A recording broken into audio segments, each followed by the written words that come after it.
WIIFTBPM. WIIFTBP. Media's just for you and me. WIIFTBP. Media's just for you and me.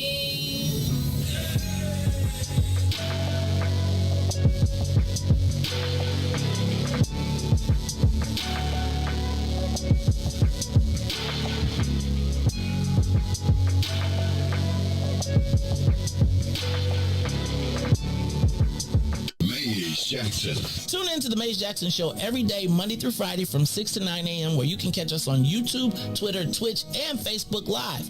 Plus, from 6:30 to 8, you can get us on WBGX 1570 a.m. That's right, it's the Maze Jackson Show, where every single day we ask the question, what's in it for the black people? And if you don't like it, you can still tell them. Maze said, we out of here. Peace.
nothing even matters. These buildings can drift out to sea. A natural catastrophe, but there's no place I'd rather be.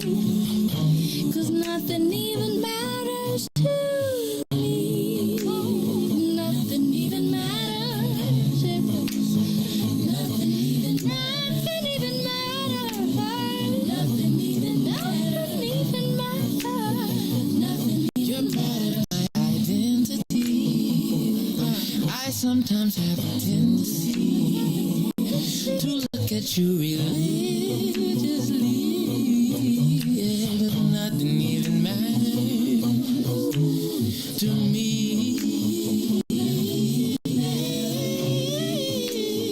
Nothing even matters. Nothing even matters. Nothing even matters. You won't find me at no store. I have no time for manicures. With you it's never either or.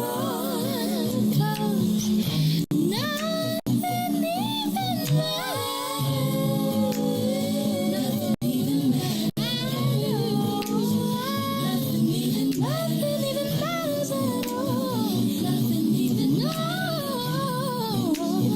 Nothing even matters. Now my team could score and make it to the Final Four. Just repossess my 4x4. Yeah, 'cause nothing even matters no more. Nothing even matters, yeah, yeah. Oh,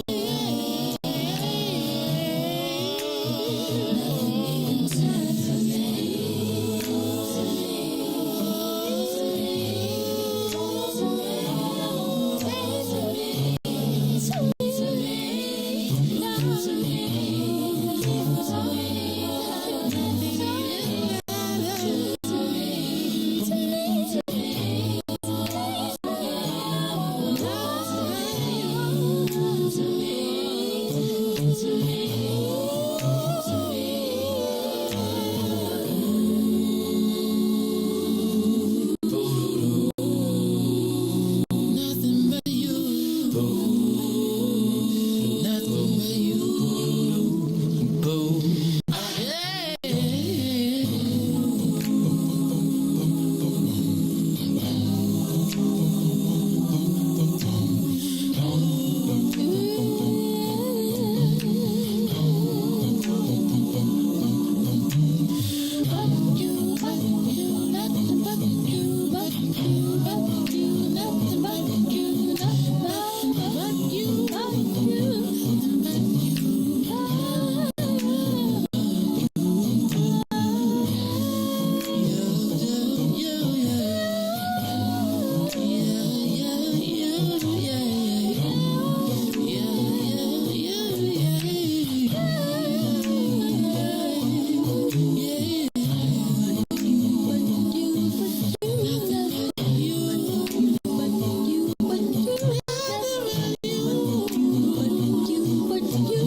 Yeah, man.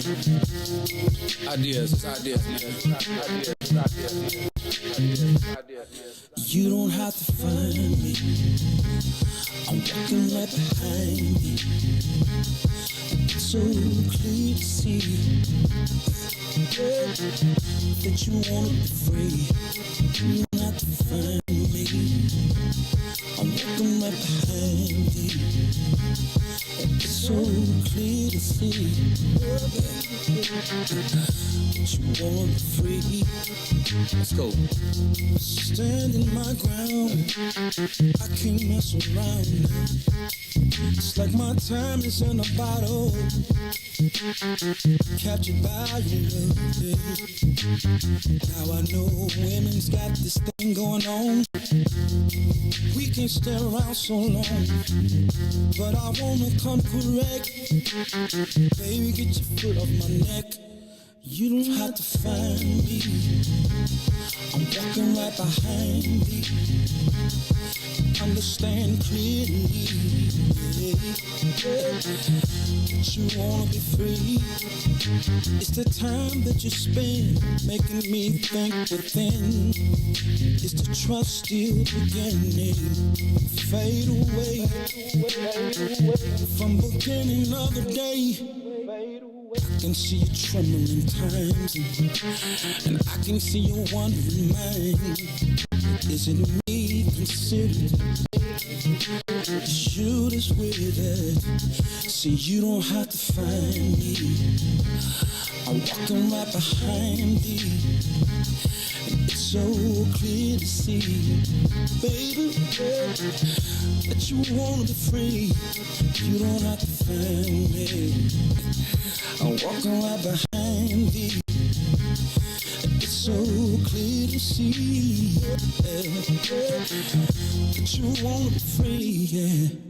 I'm just trying to be the best I can. You can call me the troubling man. Matter of fact, I'm from the side of the street. Baby girl, you're calling on me at the time that I feel your presence around me.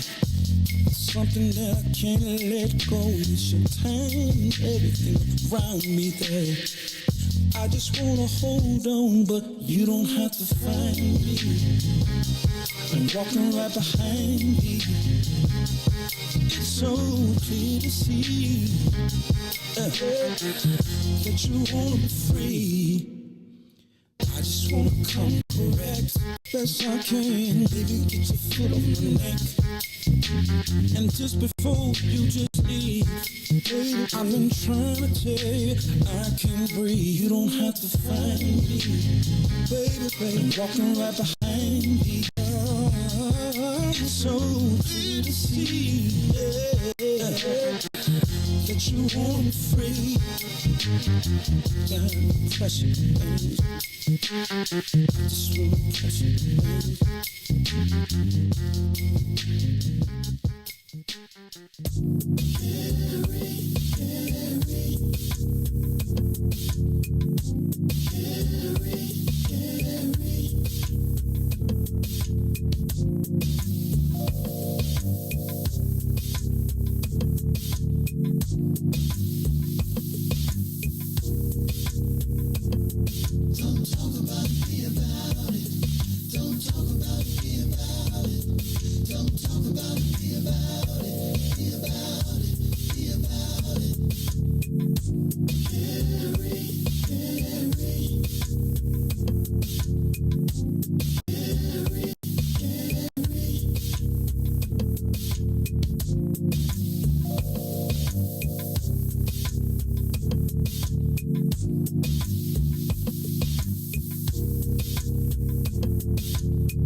WIFTVPN. Uh-oh, what's in it for the black people? You are listening to the most dangerous show. It's What's in It for the Black People Radio. Maze Jackson, the most vociferous advocate for black people in the world. For Ruthie Moore, for Ty Stroger, I am the host of the Maze Jackson Show, asking every single day, what's in it for the black people? And if you don't like it, you can still tell them Maze said, Mayor Lightfoot, man, we ain't accepting that. We ain't accepting that. Let's go. Yeah.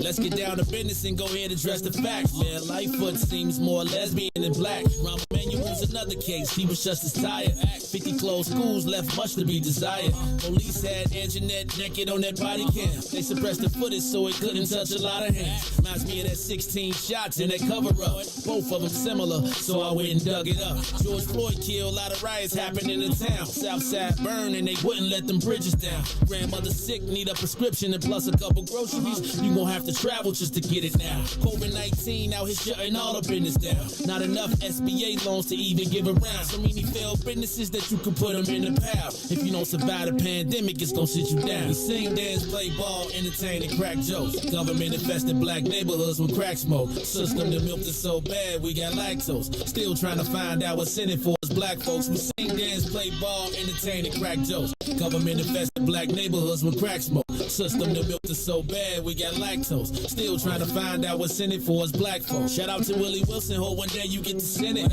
We need some different players in the game to handle business. Too many shady characters like Madigan and Blotto. But when you really break it down, it's typical Chicago. City full of gangsters, it's what the land was built on. Same streets with hood legends, DNA gets spilled on. Carjackers out here lurking, trying to get they steal on. Looking for a block to put them Hellcat wheels on. Let this give bogus appraisals a red line. Car crackers out here getting minimal fair time. And up the sealed carry, I stay with the pipe. But Illinois gun laws giving minimal rights. Stay up on the swivel, make sure I'm moving tight. Check all of my mirrors when I pull up to the light. Pick my homie up from out of town, man, he caught a flight. He was hella nervous, told him, shorty, this a way of life. We sing, dance, play ball, entertain, and crack jokes. Government infested black neighborhoods with crack smoke. System that milked us so bad, we got lactose. Still trying to find out what's in it for us black folks. We sing, dance, play ball, entertain, and crack jokes. Government infested black neighborhoods with crack smoke. System that milked us so bad, we got lactose. Still trying to find out what's in it for us black folks.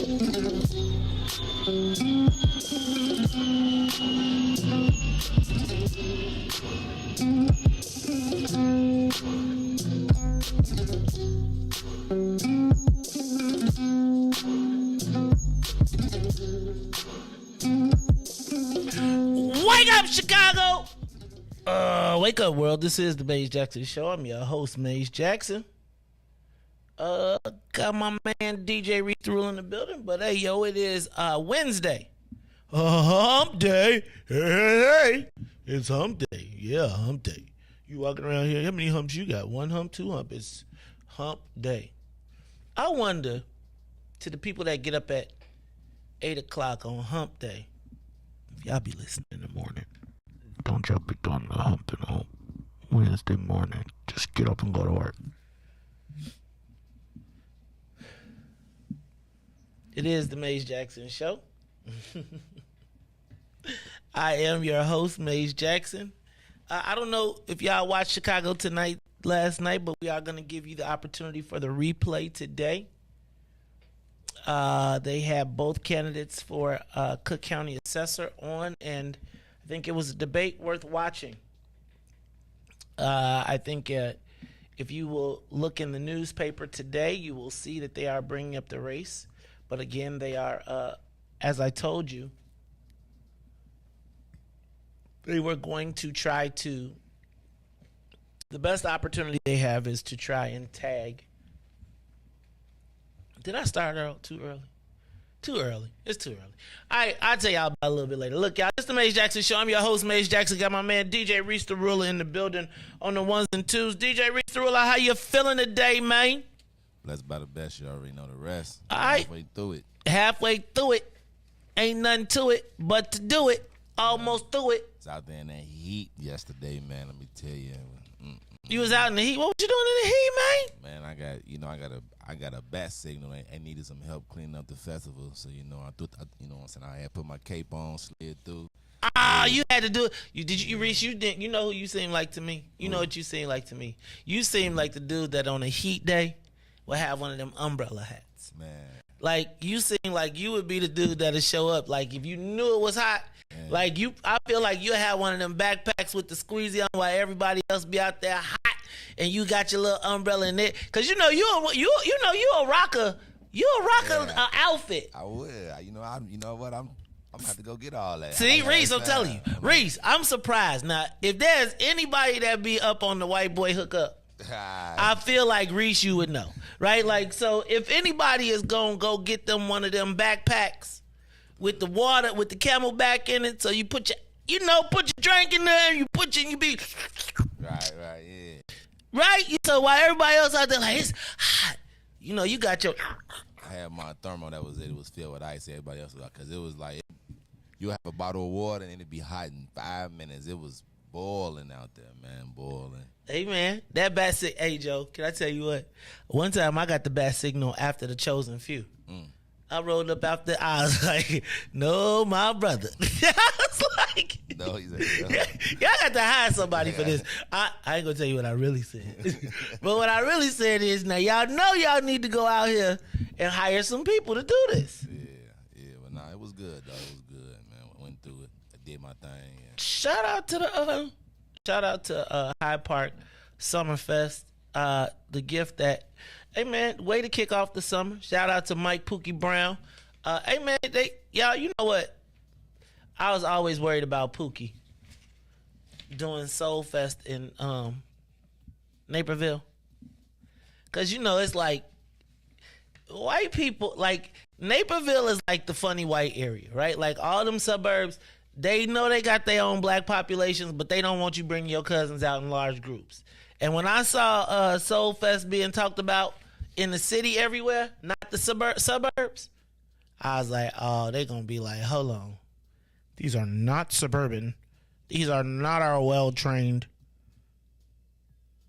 But I'm going to tell you, man, they did the same thing, Pook, to Naperville Rib Fest, right? And they was a 20-year dig, and they kicked them out too.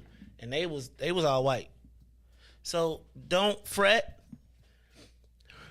The storm should be over. Make sure you have a great, you need to stay out in that area though. I bet you know who you need to call now? Richard Irvin, because he going to need to get his black card back. I'm going to tell you, hey Joe, they done just wrote your man off. Like JB Pritzker is now gallivanting around the country because he like, oh, we took care of the biggest challenge. They like, oh, we gonna mollywop Darren Bailey. You hear Trump talking about coming here for Mary downstate for the Mary lady? Riis, if I see you, I'm just telling you now, dog. I'm telling you now. If I see you as the black dude that be blacks for Trump, you're gonna have to take a week off. You gonna have to take a week off, dog. You gonna have to take a Riis, because you know they got auditions going. Oh yeah, I already know that. But you gotta put on the hill. You got Billy Bob Black gonna be there. You gotta put that hat on. You gotta put that hat on, dog. You ever know that every black person they got that red hat on? They got that hat on. They be like, I love me some Trump. How much would you have to pay? How much? Okay, let me ask a question. How much would they have to pay you to wear a MAGA hat and shirt in the city every day for a week? You got to stay in the city, though. You cannot go to the suburbs. You got to stay in the city. I don't know. Like $250,000, I'd do it. 100,000, something like that. How hard do you think people would go if you was walking around with a MAGA hat? They'd probably be a little upset, but it'd be all right. You think that you don't think like people would try and step to you? Nah. You serious? Nah, man. Not in today's world. They might say something like occasionally, but they were like, really, man? But other than that, I'd be like, hey. Hey, speaking of that, I saw Israel on TV yesterday.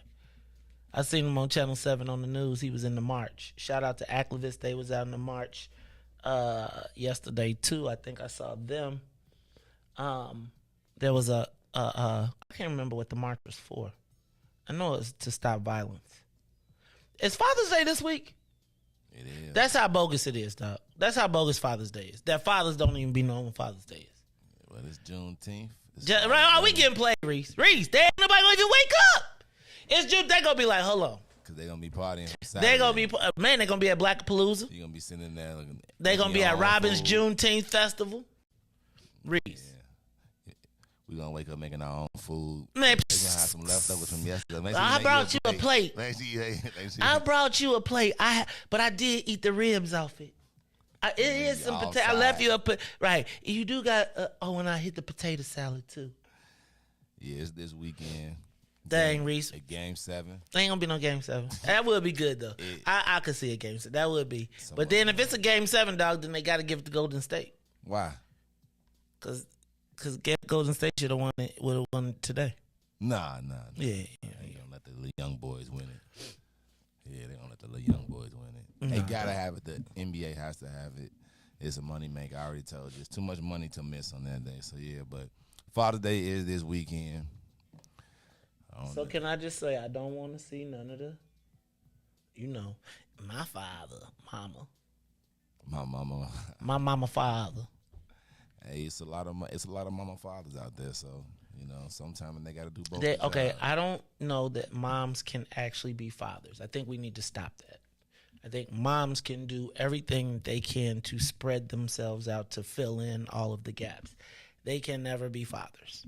Just like fathers can never be mothers. You can love your child infinitely, but you, as a woman, can never say, "Hey, boy, lift them things up and scrub under there." You can say that, man. If your mama saying that, I really don't. Then you got to be like, "Ma, why? How you know that?" Then I don't even want to get into that conversation, Reese. So let's just leave it right there. Like, mama, I love you, and you have filled in every gap. But moms are not. That's how we get to all of these other things that are happening in the world, Reese. Like I'm not saying that she can't try.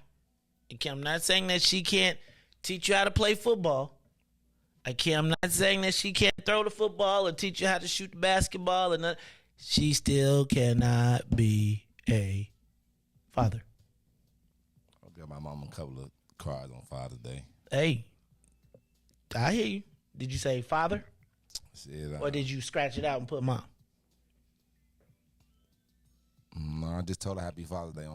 I told her Happy Father's Day. Hey, man. What'd you tell your father? Probably one of the years I wasn't talking to him. So I probably told him nothing. Okay. Hey, man. All right, well, I'm just going to say let us have our day. All right, now moving right along. Did you see about the cook? Oh, first of all, Ruthie, you know what we didn't do? We didn't get this whole plane up off the ground, so let's do this. DJ Riis the Ruler, did you say you was blessed by the best? Already know the rest? Yep. You told us a little bit about what was going on. Plus, it was hot outside. So, look, let's get up above this heat and get this thing up and away. This is the Maze Jackson Show.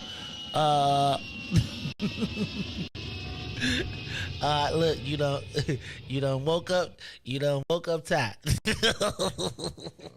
I ain't see it. You done woke Ty up this morning. I probably woke him up when I was talking about the parade. Oh my goodness. Hey y'all, this is the Maze Jackson Show. Can I tell you what, man? A little later I want to talk about the BS meter. Like, I feel like my BS meter has been off a little bit, and I've been getting a little played, and I want to talk about how do I get that in order. I also want to talk about these. Well, I'm not going to talk too much about these carjacking helicopters, but did you see that the city is and the county Riis are trying to get carjacking helicopters to solve the carjacking? They're trying to buy a couple more so they could be like we could be like L.A. I remember when Chicago didn't have helicopters. Now I feel like we got helicopters all the time. Is that me? Or is it like police helicopters now that be chasing people around? I feel like every night I'm hearing some. But then they also got the helicopter tours. Y'all, anybody took the Chicago helicopter tour? You took it yet? You take that? I want to take that, man. It's, it take off right by Costco. And they be. And they be like, but I'd be like, wait a minute. $300 for 10 minutes? What? Homie. Hey, man, did you see this thing about flying cars? Man, they said the flying cars are here. And it's getting ready to start happening way cheaper, way sooner. I'm telling you, as soon as the flying cars kick off, I'm on it.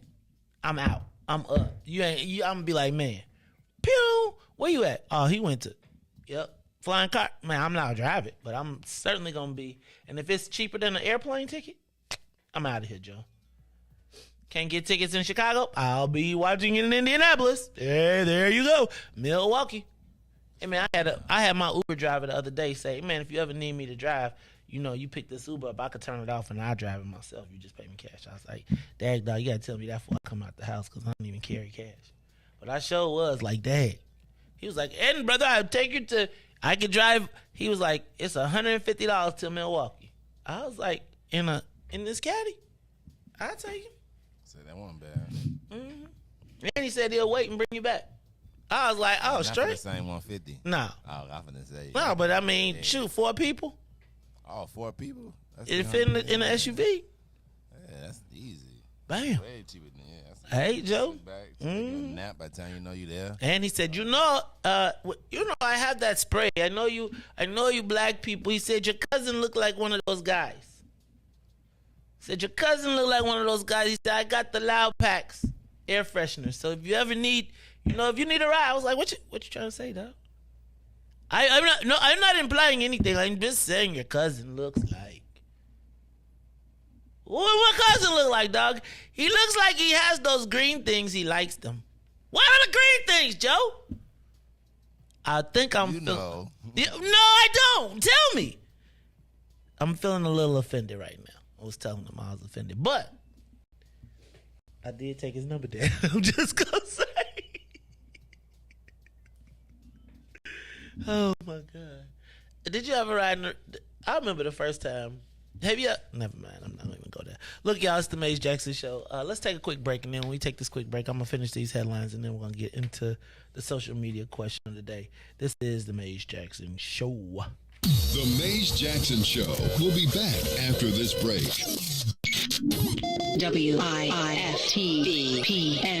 Hey, Chicagoland, all roads lead to Solo Beauty Supply, the largest black-owned beauty supply in Chicago. We carry a large selection of natural hair care products, plus much more. So come see us at one of our two locations, located at 9011 South Ashland or 8158 South Cottage Grove. Our inventory is growing, and with your support, Solo Beauty will continue to be a source of pride in our community. Introducing your trusted source for high-quality black emojis, better known as Blackmoji. We believe black is beautiful, and that beauty should be reflected in the digital market. Now there is an app that does just that, starting with Black Greek letter organizations. Blackmoji D9 offers more than an emoji app. It is a cultural experience of black excellence. Download the app in the Apple or Google Play Store to access a specially curated catalog of emojis representing the Divine Nine. Use the emojis to celebrate Black Greek events, acknowledge current events, support social causes, and learn about esteemed Black Greek members who blaze the trail of Black history. A portion of every subscription goes toward a scholarship fund specifically for members of Black Greek letter organizations to help keep the legacy alive. Download the Blackmoji app today. And now, traffic and weather. Yo, who said devotion has to be sad? Yo, check this out. The Lord is my shepherd, I want. He's making me to lie down in green pastures. Leading me beside the still waters. He restored my soul. God's gonna turn it around. Come all the way with me. Good morning. What's in it for the Black People Media family? The time is now 6:34 a.m. I'm Reese the Ruler with your Chicagoland area traffic and weather report. As we head over to the Kennedy, O'Hare to the Loop will be 28 minutes. Outbound to O'Hare will be 25. On the Edens, Deerfield to the Exchange will be 32 minutes. Exchange to Deerfield will be 27. The Eisenhower, Thorndale to the Loop, 41 minutes, 29 minutes to Thorndale. While the Stevenson from I-355 to the Dan Ryan would be 51 minutes. Outbound is 35. The Bishop Ford, 32 minutes from I-80 to the Dan Ryan and 28 minutes to I-80. The Dan Ryan is 16 minutes to the Loop, 12 minutes to 95th. On DuSable Drive, south 55th to Jackson and back will be 7 minutes and 8 minutes north. That's Randolph to Bryn Mawr and Bryn Mawr to Randolph. Today's weather, it is currently 82 and sunny. Today will be a high of 97 with a low of 79. I'm Riis the Ruler. Y'all stay cool on this Wednesday here on The Maze Jackson Show. From the grave, glory got 70, got 70, they got doctor. Oh, got doctor to the grave, from the grave, back to glory. Oh yeah, oh yeah, oh yeah. Come all the way with me.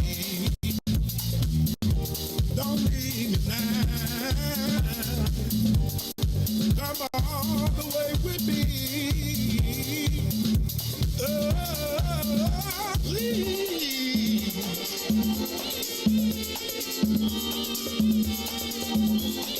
God's gonna turn around.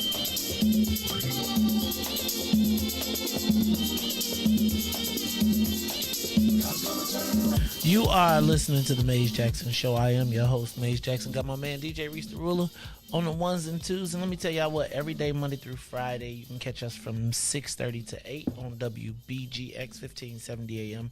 That's right, that's where the Saints catch us every Monday through Friday, 6:30 to 8 on WBGX 1570 AM. Give us a call, 872-259-7474, 872-259-7474. I am your host, Maze Jackson. I get here every day at, I get here at 4, but we start. Now, if you, I get here early. But I'm going to tell you, if you are one of the sinners, you usually get here at 6, and you got to stay. You get here early at 6, you got to stay till 9. You can catch us on Facebook, YouTube, Twitter, and Twitch. That's right, it is the Maze Jackson Show. I'm your host. You know, shout out to Church Chicago. Shout out to everybody. Riis, I got to get past this this next month, and I think I'm going to have to get on the telephone. Starting to feel a certain way. Because I believe that you can do it. That's right. I be feeling, I be sitting up in here. Church Chicago. You know what I'm saying? Old Chris the Critic. Oh, Brian Foster in the zone. I be seeing all the peoples out there doing they thug thistle. I seen the bigs out there popping off. You know what I'm saying? I be looking around, I be like, dang, Joe. You know what I'm saying? It's like, I was thinking, how remember when, how during the 90s, in the 2000s, everybody fell out. Then they have a reunion, right? Then you be like, wait a minute. EPMD finna get back together? Eric Sermon and Perry Smith, they finna, wait. Right? And you be like, oh, dang. Remember then? You know what I always thought was going to happen to Jay-Z Dame Dash reunion. I thought that was going to happen. Right? They talked, then they... Yeah, no, I mean, a reunion. Yeah, Rockefeller returned the rise of the re-rock. Yeah, that would be... I mean, if all three of them walked out on stage together. Hey, man. Hey, man. Beans, Bleak, right? Freeway, Pete. If you did a Rockefeller reunion, minus Cam, no. Minus the Diplomats, because that's when it all went to the left, Joe. I'm saying. I mean, Jay came home. I remember this as plain as day, Riis. I remember one day, we was on the phone. We was doing the phone call with one promotions director. Then Jay and them, that's when Jay was chasing Beyonce. And so him and his whole crew left the New York office and they was gallivanting around Europe. And Dame took over everything. And I never forget, we got on the call and it was the Diplomats had taken over all of the office. They was all so now the new promotions director was from the Dipset. And it was man, we just fought these niggas. Right? Then I remember we had to promote The Rock in Chicago, but couldn't come to the concert. Couldn't come to the hotel. We was written into all the contracts. We could not come. We represented Power 92 at the time too, in the contract. Right? When Old Boy came out, when it blew up, we was, and it was so we had to, man, Charlie. Let me tell you about that. Let me tell you about your boy Big Swill.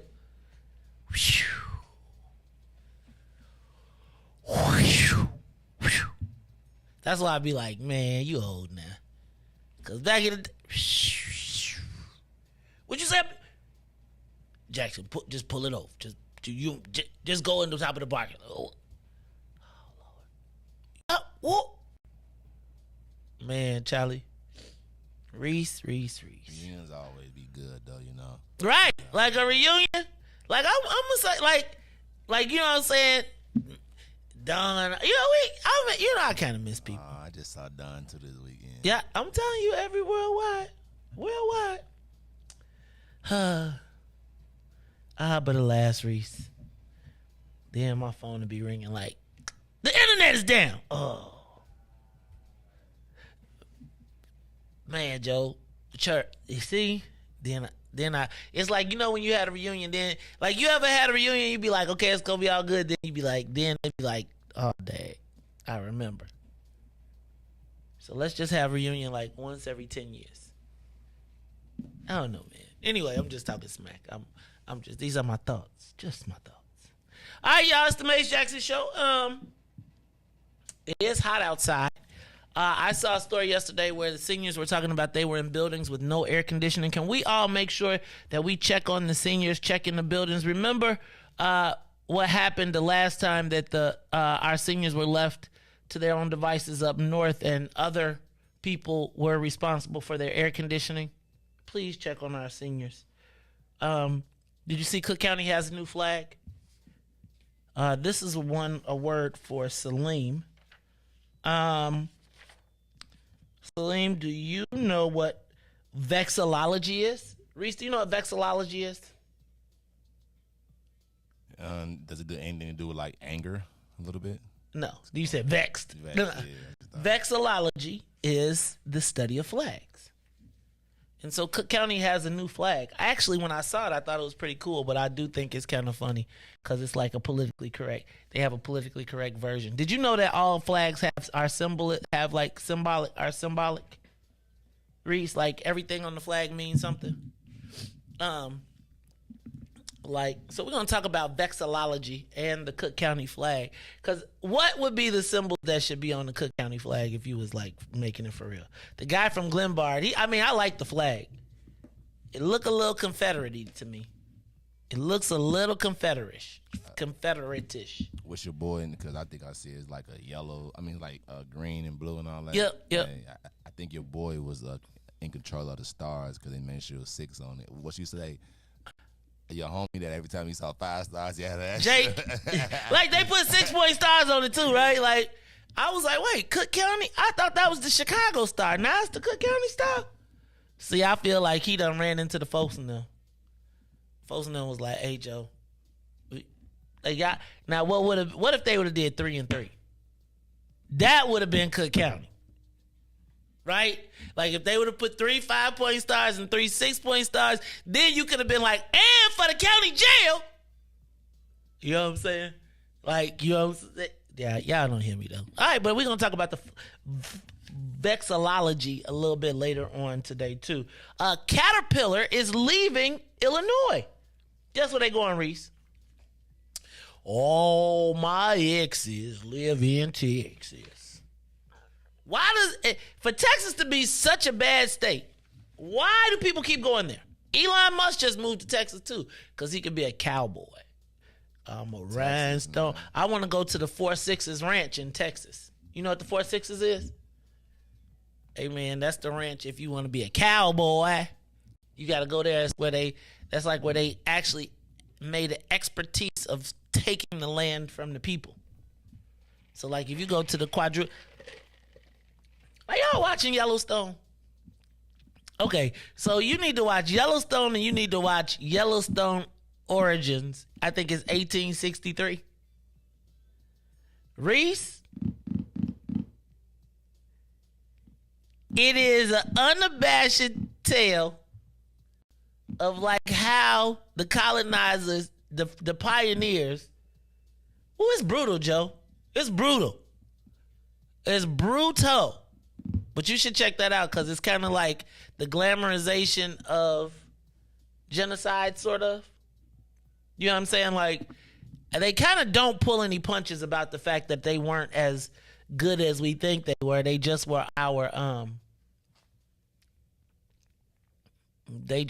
It's like the epitome of the historians, the victors writing the history. Cause them Cowboys was some. Well, first of all, we know it's black Cowboys, but it was just. You should watch Yellowstone. I'm gonna just tell you that. All right, what else we got? Did you see the story of the father who drowned his 3 kids? Joe, fam, whatever the deal is, leave the kids out of it. Right? He was estranged from his wife. Riis, check this out. This punk drowned 3 of his kids and then said he tried to commit suicide 3 times but was unsuccessful. I would have, when we would have caught him, guess what? I would have been, well, let me help you. Here you go. Put this in your mouth. Put your hand on the trigger and I'll help you squeeze. You won't miss.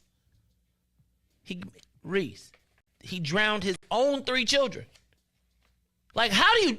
Okay, I'm not even dwelling on that. They say a bipartisan gun deal is possible in Congress. Mitch McConnell said that he will support legislation to slow down the flow of guns. I think it will be great if Congress takes some action. I think they should... I think, Riis, that they should make at least that you got to be 21 to get an AR or automatic. Because, like, I understand that ain't going to do nothing out south. They ain't going to do nothing out west. But it will stop the white kid from just turning 18 and walking in the jail. Because he's still mad from being picked on in high school. You at least get a chance to get a little runway so you could get past that. You know what I'm saying? Some people... I'm not going to go down that path. Riis, did you see that they turned Cook County into a hospital? Into a hotel? I saw this. Well, first of all, I knew it was happening. But then I saw it on Ness's page yesterday. Riis, would you stay at a hotel that was the old Cook County Hospital? Yeah, I probably would. So you don't think like Ness hit on something that I feel like was real about that. Think about all of the things that went through Cook County Hospital. Right? Riis, I feel like there are ghosts and goblins and ghouls and spirits, and I'm not going to say like ghosts, but I do believe that, hey man, the county hospital has been home to some wickedness. Some good stuff. But I certainly don't know that I would want that energy around me. Do you think that like the county hospital contains some non-positive? Like, do you think do buildings and places contain energy? And can that energy be released? Like, you know what I'm saying? Like, do you believe that? Do you believe do you believe in energy? Yeah. Like, like a presence, can you feel? Like, I don't know that I would. I do feel like I feel energy when I go to New Orleans. Like, not when New Orleans is cracking, but when it's quiet, I feel a certain slavery energy from the souls of the wicked type of slavery that went on there. I really do feel like I feel that way. And I do feel like when Ness posted that, I was thinking like, nah, you might not get me to stay at the county hospital hotel. Nah, Joe. I'd be like, wait, this is where dude bled out right here? Right here on this spot. Wait, this is the building where right? Like all the people that died. Hold on. So wait, you get to stay in the room that right here was the place where Mobster Johnny did not make it. Right here is the home of the 17 shot. Nah, Joe. I don't believe in ghosts, but I do believe in energy, and I don't know that I want that energy. That hotel's for people who ain't from Chicago completely. Like, Riis, I'm sorry. I don't think somebody call you like, we having a hotel party at the Old County Hospital. You like, I'm now. Turned it out. Why not? Okay. Why not? See, Riis, that's what they said when they went into the graveyard and made that rap video too. Why not? I know there's like all types. That's all right. I got it though. Riis, I know. That's why I said you should get you a Camelback, Joe. Riis, I'm telling you, a Camelback for you, like. Look for that Anderson ad. Riis, I'm telling you, you get, and even if you don't get you could get you one of them big straw hats, because it do look crazy, but I'm telling you, it's like. I used to buy them from Chinatown all the time. Is it still Chinatown? I don't know. I'm sorry. Right. I'm sorry. I buy the banana hats like off the guy when they be weaving them off the expressway. Yeah. I be getting those. All right, man.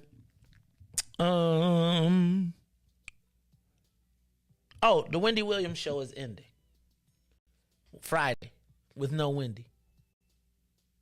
I felt bad for Wendy Williams because Wendy Williams used to be the queen of all. Like she was the black. She was like the queen of radio during the 90s. Like she was. That's how we found out Puffy. We learned that she used to tell everybody business on the show. Like if you went to the club, she'd be like, "Guess who I saw canoodling in the corner." I just like to see her and her best friend have a conversation every time. Judge Joe Mathis. I love to see them two talk.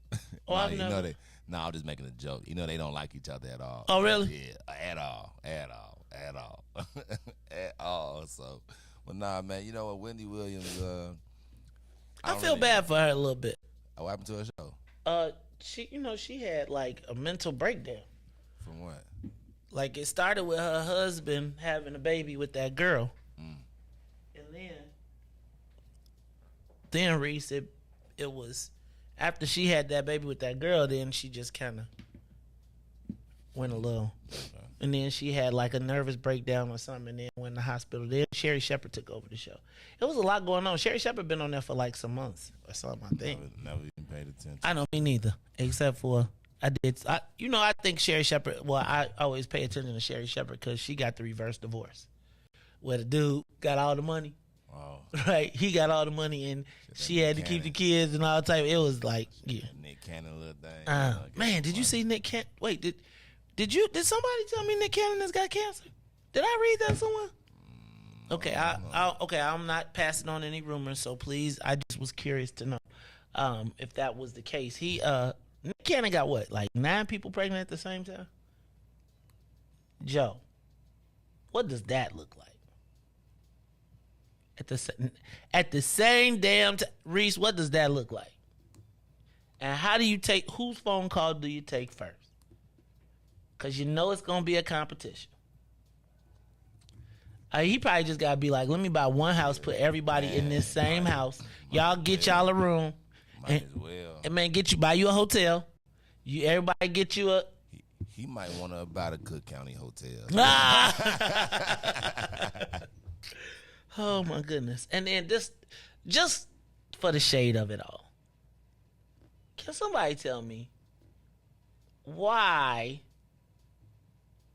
in the world did Drew Sidora put LeBron on James on blast like that? I don't understand it. I don't. Basically, LeBron posted one of them pictures of him and his wife Savannah and how great it was and blah blah blah. And she went on Real Housewives of Atlanta and said, back in such and such, we was kicking it. And it was like, wait, what? Kicking it like what do you mean they said it was nah. Uh-huh. And during the time that he was clearly married. But it's like years later. So my thing is like, this man, y'all done been gone. Y'all done been, let bygones be bygones or whatever it is. But it's like, why do you go on TV years later? And now I just saw another headline that says that somebody in the family is verifying it. So my thing is like, and you got a new husband? I don't know that was. I don't. Clout chasing, man. Wait, why? How is that? Like, that can't be. What do you mean that's clout chasing? I think they just said something. Man, they always posting about LeBron, and Savannah and how they been together and all that, showing them. So, hey, man, you can just, make yourself relevant. Well, yeah, thinking he never did nothing. This is what he really, and I got some confirmed. You know, even though it's years later, but yeah, man, that's clout chasing. And, you know, that's why I don't watch that anyway, because to me, it's a bunch of 40, 50-year-old women acting like they are in high school or 20 years old. I do not know why black people watch that mess. I can't take it. A bunch of 40-year-old, half of them grandmas acting like some 20-year-olds. But, yeah, but that's clout. That's clout. That's the put your name back out there, you know what I'm saying, blow up, you know, get your followers. And all of that. You don't care about that. That ain't gonna. It's long ago. So you saying it ain't gonna hurt you. You know, your husband ain't gonna leave you. You know, it was. You know what I'm saying? So it's just like boom. But when you put your name next to one of the biggest athletes in the world right now, it's like that's clout. And then they gonna confirm it. So you know, like that's gonna be a buzz and everything. Yeah, that's clout right there. That. I mean, you know, it was like after he got like 35,000, 100 million likes for him and his wife on the plane, and then a day later it was like, I'm gonna show you. Yo, by the way, wait, what? I was like,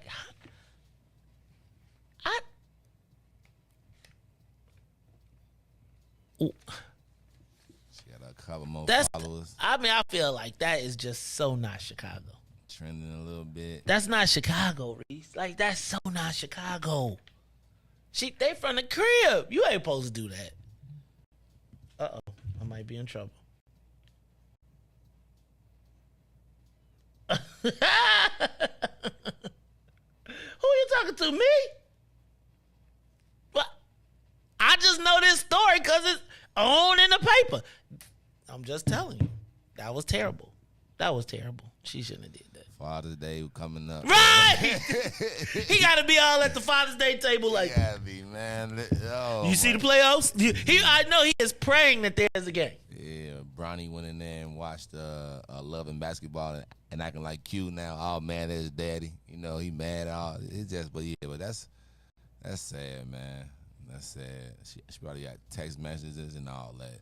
But yeah, man, people, you know, usually do that just for clout chasing. Ain't been relevant. She probably can get a little story out of that, you know, if it's confirmed. Somebody will pay, you know, for that story, $100K. She'll take it, or something like that. A couple of little tours, visit, you know, like a couple of little shows to confirm it, all that. It's clout, man. They do it, yeah. Dang, that was crazy. I was just like, wait. And then when I opened up the paper today and saw that it was like, wait, this is in Black, but I'm just saying, this is in Black Enterprise magazine. This is in Black Enterprise magazine. I was just like, yeah, I'm not tripping. That wasn't cool. Look, y'all, this is the Mace Jackson Show. Riis, I did not get a chance to get to it, but I want you to hit the button anyway because it is, you know, usually during the 6:30 time we do our thing. So let's go ahead and hit it, and I'm going to throw it out there anyway. It's time for the social media question of the day. Riis, should they show the victims on TV? For so long. Let me back up. Do you remember Emmett Till and the choice that Emmett Till, Mamie Till, made to show her son with an open casket? I remember seeing that picture and I look at it and look away and look at it and look away and look at it and look away and then just be like, how could they? Right? Like, how could they? And I think it had the effect, at least for a short term on America, where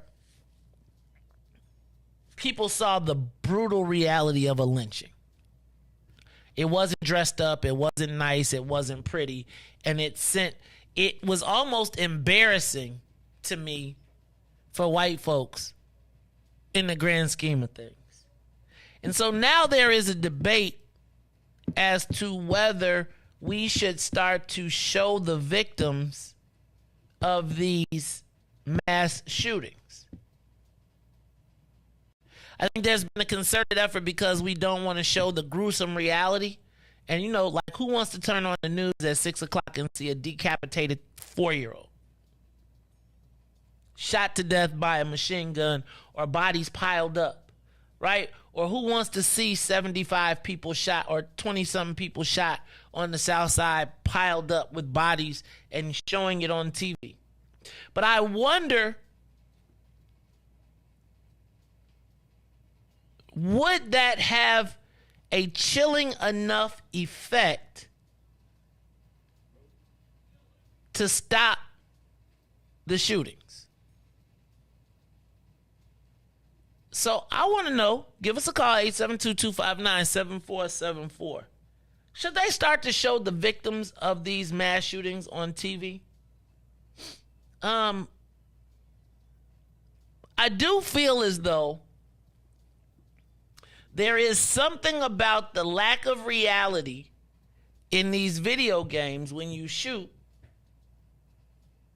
And I don't want to, but I do feel like people feel like it's kind of imaginary until you do it.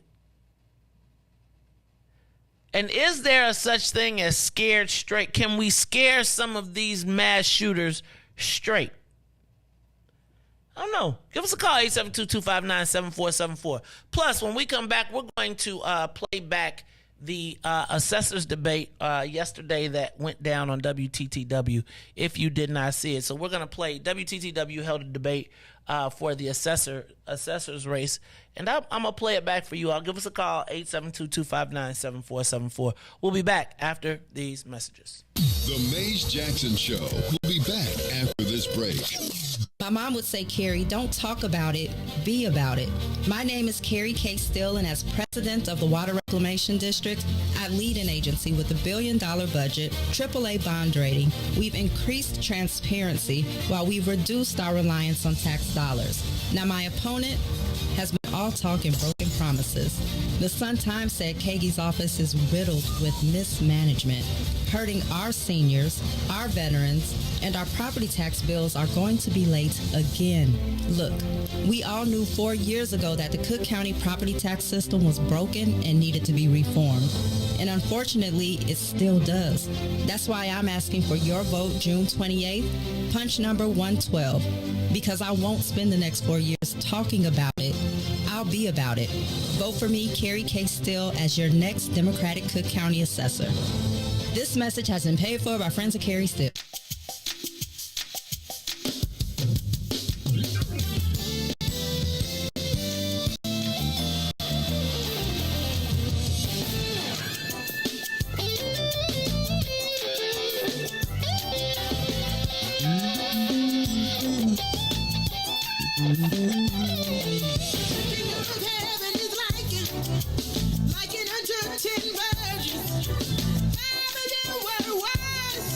They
to the Maze Jackson Show. You are listening to the most dangerous show. This is What's in It for the Black People Radio. Maze Jackson. Maze Jackson, the most vociferous advocate for black people in the world.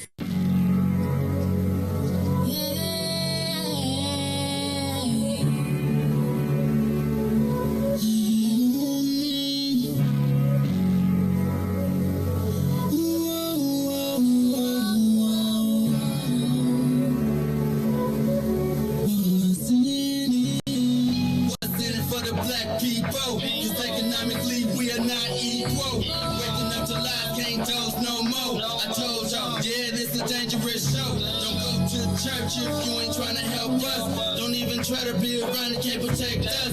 We see the lies now, other politicians. We need money and no symbolism. It's Maze and Riis and Ruthie and Ty, explaining how we all come from God, giving us tools to beat the odds. If we united, our movement gon' stop. If they ain't trying to help us, they ain't trying to do nothing. We gotta do something, we gotta stop running.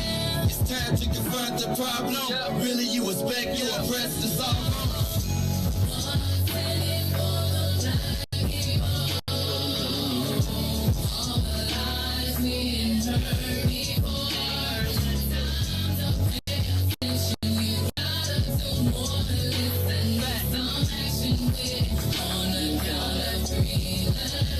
Wake up, Chicago! Wake up, world. This is the Maze Jackson Show. I'm your host, Maze Jackson. Got my man DJ Riis the ruler, and look what the wind blew in. And you know the wind was blowing like 80 degrees, and you came flying in, zipping through the wait. I had to take care of something this morning. You robbing? What you doing? Riis? Oh yeah, I got my Robin. Hold on, Riis. What you? Don't be salty, Riis. Yeah, I know the Morton Salt girl is black, right? Hey, Riis. She said she had to take care of something this morning. I did. What's his name? This key. Oh. Okay. You know, gas is so high, you gotta like time your moves. Like I can't be backtracking to go downtown. He gave her the key, Riis. You got a drawer too, Ruthie? Did he give you a drawer too? I set myself up for that one. Didn't I? Hey, Ruthie, is that key? Is that the right key? Remember the last time you met? Listen. So one thing Maze don't like is when you first see him, you bet if it ain't important, you better not talk business. You got to ease your way in it. But the first thing I said, is this the right key? You know, he said, it looked like it. I mean, first of all, that ain't my key. It's like it'd be funny to me because my job be everybody else. Like it'd be like Maze, is it? Whose key is it? Maze, you know you the person that Did you go by the door? Everything. Did you go by the door? How could I? If you got the key, where you get the key from? Are you serious? Where you get the key from? Off the key ring. So you drove past the door with the key, so you could have just stuck it in there to check. See, that's why. That's why you Negroes. I get a call at 7 o'clock. I can't do this. Yes, you can. I can't do this. Yes, you can. This is absurd. Look at this. See, it's like this. This is the don't tell me I've triggered you too. Please tell me that I have not. Over a key. It's gonna take more than a key. Please tell me that you do not feel like I am micromanaging. I just was. You are not micromanager. I just want to make sure you got everything on the list that you thought about because I done this. But it's okay. If you get micromanaged, it probably means you ain't really doing your job. No, straight up. Like that's what I learned. Like if people got to check up behind you, then that means that you probably ain't doing your job in the way that they want you to do your job. But you know how y'all millennials be like, y'all just feel like y'all do the job y'all be wanting to do. Well, no, I think it's the art of the circle back. So if I got a list of stuff I'm supposed to do for you, I'm going to let you know that it got done so that you ain't even got to come to me trying to micromanage me, asking me if I got it done. I appreciate that about you, too. I don't like being micromanaged. So I just you but gotta adjust. I believe here's a big old box. Do whatever you need to do. Just give me what's supposed to come out the box. Now, if I got to come back and ask you what is supposed to come out the box, that is then I'm gonna tell you how I want to. Problem, right? Because he's gonna tell you how you want it done. You probably ain't gonna do it right. You're gonna have to do it 3 times. You better just do it right yourself, and be like, look. And he gonna say, well, you still could have did it this way. But if test mediocrity. But what I've come to recognize is that I can trust your work. So then I say, all right, Have at it. Right. Do it your way. But then I'm like, can I get some feedback? And I'd be like, no, leave me alone. That's what I told you to. So I'd be like, look. So this is my thing. Like, and even on the and the only reason I was saying this is on the key thing is not being a jack. It's like I always be like, Dad, I just drove past that. I could have probably just because I wasn't sure. I'm gonna guess it is because this is all I'm saying. Right? We both gonna suffer if it ain't. Right? I'm gonna be feeling funny. And I'm gonna be walking around acting funny, but I'm gonna be tight because when I get out the car from my 6-hour drive, right, it's gonna be that wasn't the key. That's his face. That's his face right there. Oh goodness! Right. So I'm doing I'm saving you from the peril that I would normally because it would be me who would drive you drove past it going and coming. And you like, is this the right key? And that would happen to me. And I'd be like, damn, I was right there. I could have just checked.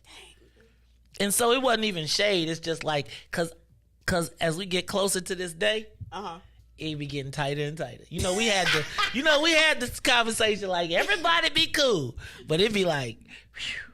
It's kind of like the smallest things really make the biggest differences. And if them little small, like if you ain't got a key to get into where you need to get into to make something happen, so it's just wild how, I'm really learning that literally small things make the biggest difference. And I be trying to tell people that, but they think it's me being a jackass. And it's like, no, if I can take this little thing, if you can just take care of this, it changes the whole dynamic of everything. Come on. But people, again, it be like, I'm going to do what I want, what I feel.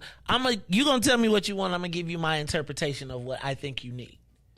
And I'd be like, no, I told you what I wanted. And then they be like, no, I was thinking. And the other thing is I don't like when people tell me why something can't happen. Do not tell me why it can't happen.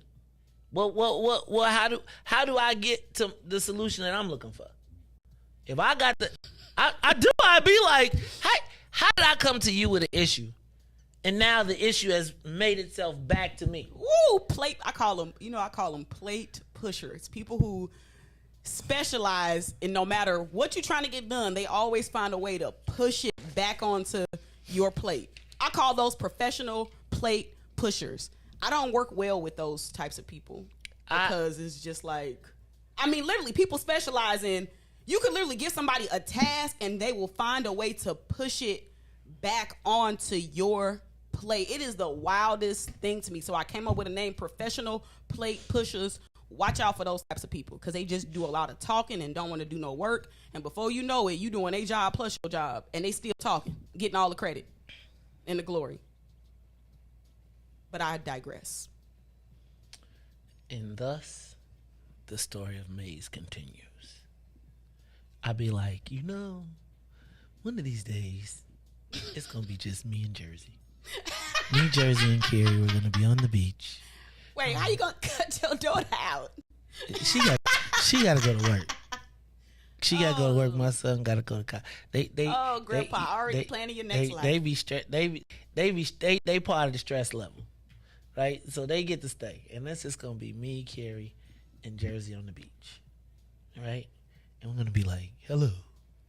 Because I'm just telling you. No, I'm not.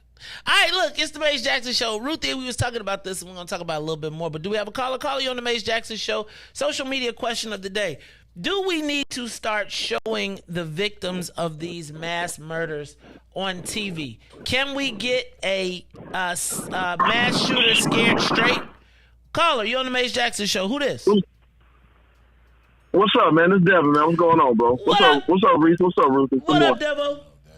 Hey, man. We society has a legacy of craving this type of visual stimulation. So if you go back to the lynchings, society has always craved being visually stimulated. It's a whole thing. So I don't think that they should show it. I think if you don't show it, then then the politicians and the leaders have to be accountable for ensuring that it doesn't happen again. But once you kind of, I can't say how I want to say it, but once you have released this mental stimulation, then it's like, oh, okay, well, you know, then we kind of get back in this phase of relaxation. You know what I'm saying? So you're not really trying to make it better, and all of your energy is gone. So, no, don't show it on the TV, and it's not a bad look, because all they're going to show is us. They ain't going to show them, because they'll never show you, you know, history has never shown how we fought back against the system. It'll always show the viciousness that the system has placed upon us. So, no, we don't need to see it. It happened. We know that it happened. We can communicate it, you know, but it doesn't need to be visual. It's just like the drill music. Hold the media accountable for furthering these images, because the images do nothing to make us a peaceful society.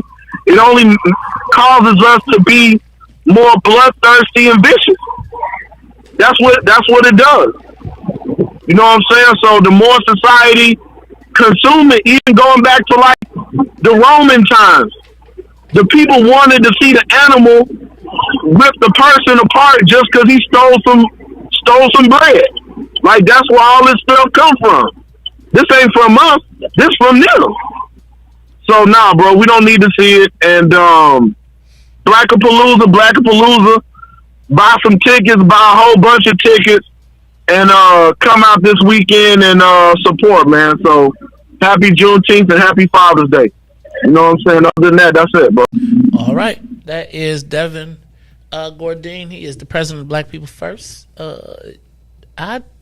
Ruthie, what do you think? Well, first of all, how you doing today?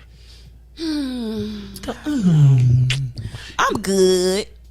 It was hot last night. Riis said, what you mean it was hot? Don't you turn on your air? No, I didn't. I just had a fan on. What? Okay, that's intentional. You did that to yourself. I know. You did. I know. So I don't feel bad for you. Yes, Mace, empathize with me. No, because do you have a thermostat? What? Do you have a thermostat? No, I got a little window thing that you push and it come on. High, medium, low. Huh? A window unit. Okay. Did you turn it on? Mm-mm. Okay, so whose fault is that? That ain't mine. Why it didn't turn it on itself? It didn't turn on itself. I can't control. Somebody didn't come in and turn on. That's why you was late. Warming. That's why she got a key. No, that's why he gave you the key. Like, I'm not staying up in this old hot ass house no more. You don't turn on the fan, dude. Like, you know you can't sleep with no fan on. Then you get a cold, right? So somebody look, Ruthie, like, you sleep under the fan. He like, I can't sleep under the fan. I'm gonna get a cold. He like, here, just take my key. Is that true that if you sleep under the fan you get a cold? Yeah. No, it's not. You know colds come from germs. Okay, so they must have swirled the germs in the fan, because I wake up like it's the fan blowing on you and it's dropping your body temperature. So, like, you know what I'm saying? So it's a constant. That's the reason why it's called a cold, because your temperature is below your normal temperature. Is that why they call it a cold? So it's literally blowing on you all night. So it's dropping you. So that's why it's making you sick. Okay, scientist Riis. You know we can't prove none of this, right? Riis made that all the way up. Hoodology. All right, hood. All right, it's a lot of hoodology. Is what it is, though. Like, you literally, that fan is blowing on you. You know, so your body is constantly getting cold, and that's why you get sick. I go home and sleep at that fan. Go ahead and look it up. Yeah, look it up. Look, that's on. What's that one where you find out what the nasty words mean? Urban Dictionary. Right, look it up on Urban Dictionary. How do you catch a cold? Sleep under a fan. Because it drives. Look, man, I want to do one of these days. I want to do like hood explanations for things. Like, how do you explain certain things in the world? Like, you know how people come up with, like, have you ever been sick and self-diagnosed yourself? What? All the time. Be like, I have. What? They should not have came out with WebMD. Hey, low key, I was at the doctor one time and I saw them like looking up, and I said, I could do this myself. I could do this myself. What website you using, Doc? They be like, we using Doctors Anonymous. Google. Black girl comes in, talks really loud. What do you call that? Black girl magic. All right, y'all. This is the Maze Jackson Show. So, Ruthie, I was asking you, though, do you think we should show the bodies? Should we show the victims of these mass shootings in an effort to shock America into action? I liken it back to Emmett Till and what it did when people saw Emmett Till.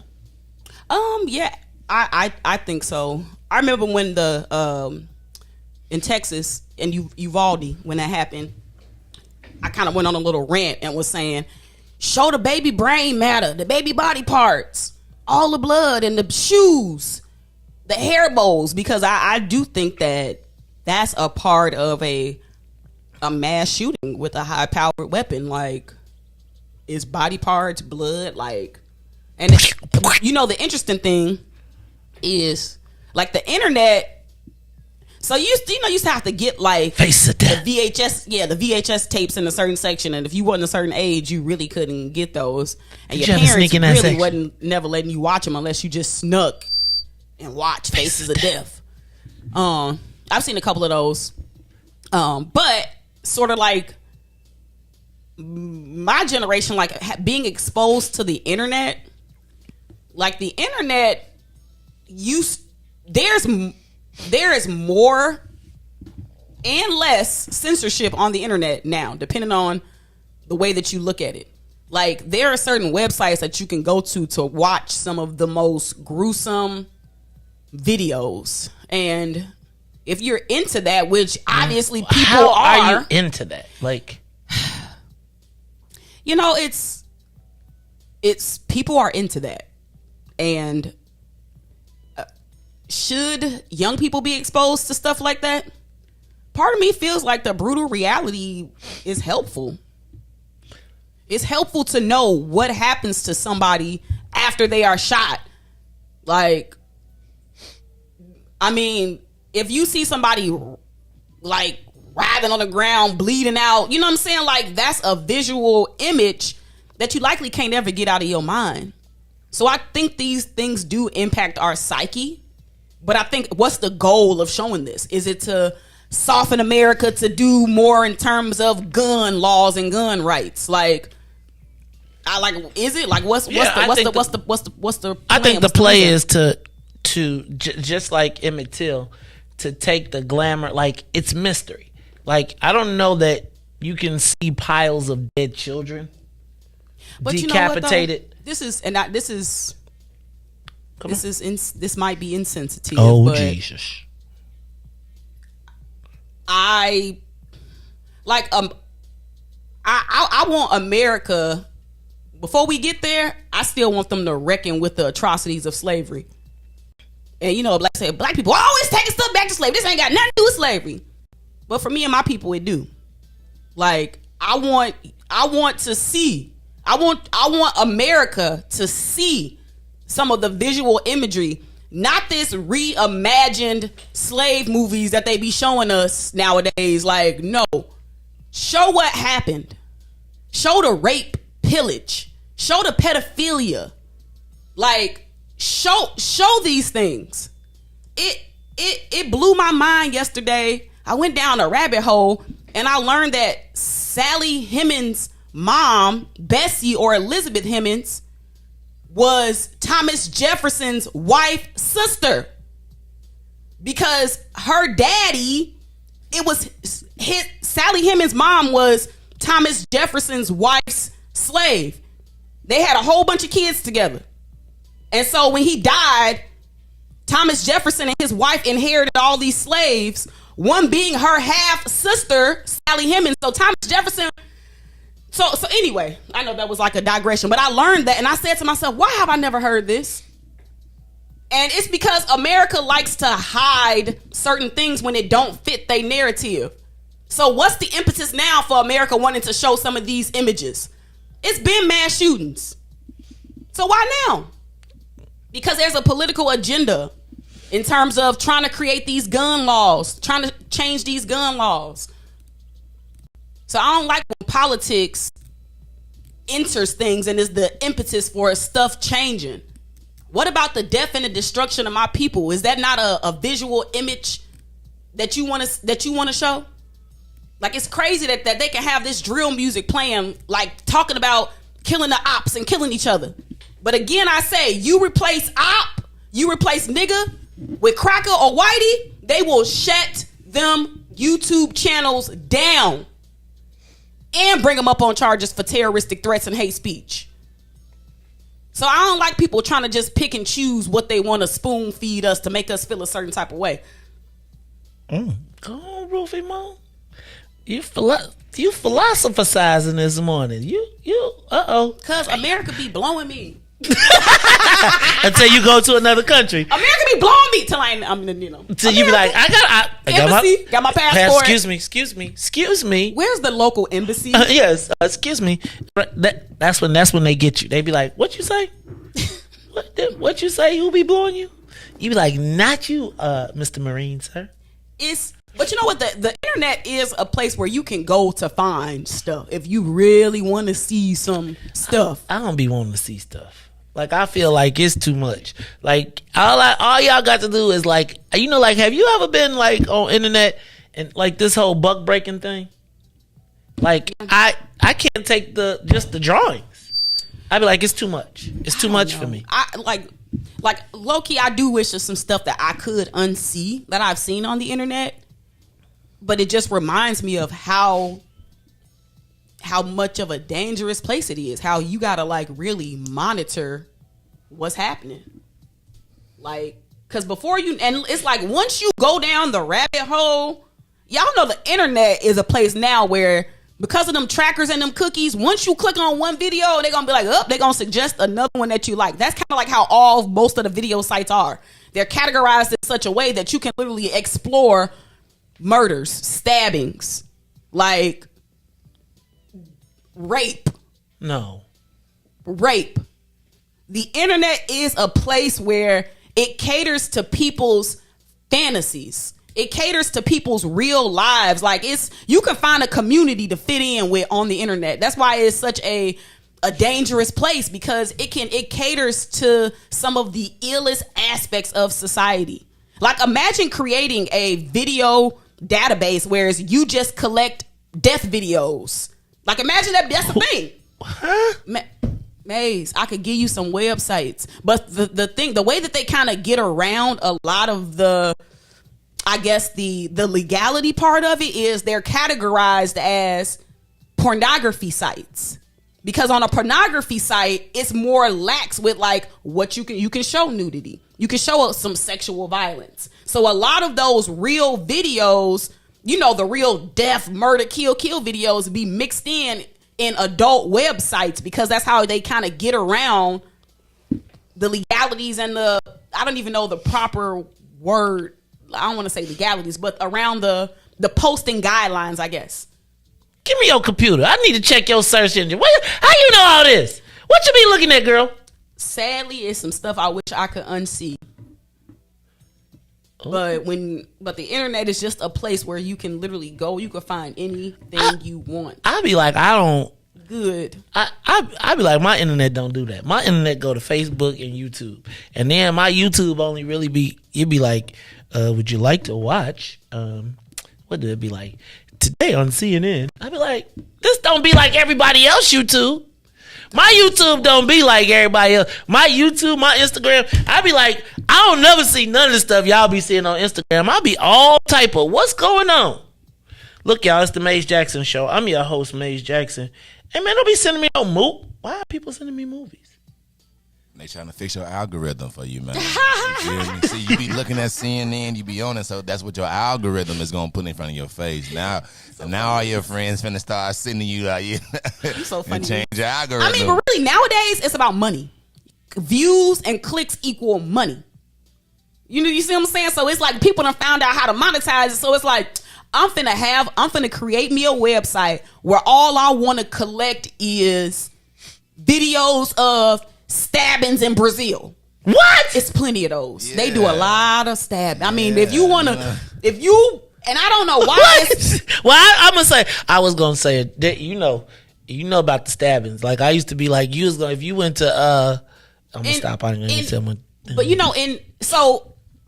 so there are probably less like American made super violent videos because you can get away with stuff like that in America, but not so much. But you look at like the African countries, Latin American countries, like it's a thing whereas they are filming these beheadings.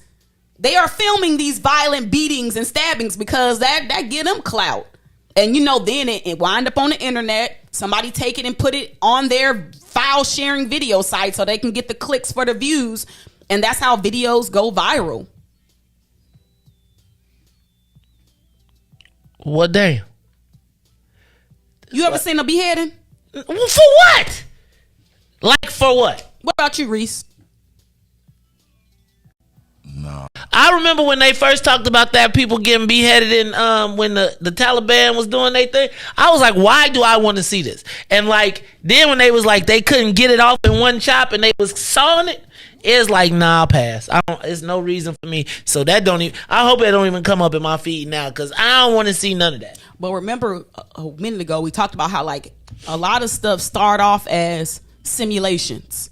So you start off just watching videos about stuff about no, straight up. You start off watching videos about stuff like that. Did you know, just while we're talking about this, that downtown yesterday when I was going somewhere, I saw the medieval torture museum? Like on State Street. The medieval torture museum. Huh? Like, why do we have a medieval torture? Brutality is a real thing. They getting ready to practice that stuff again. The world is a brutal place. I could tell. Like, I feel like it's a brutal place. Like, that's why I be like, okay, like, man, sometimes I be so grateful to live here in America because it's just a different level of lawlessness that exists across the globe.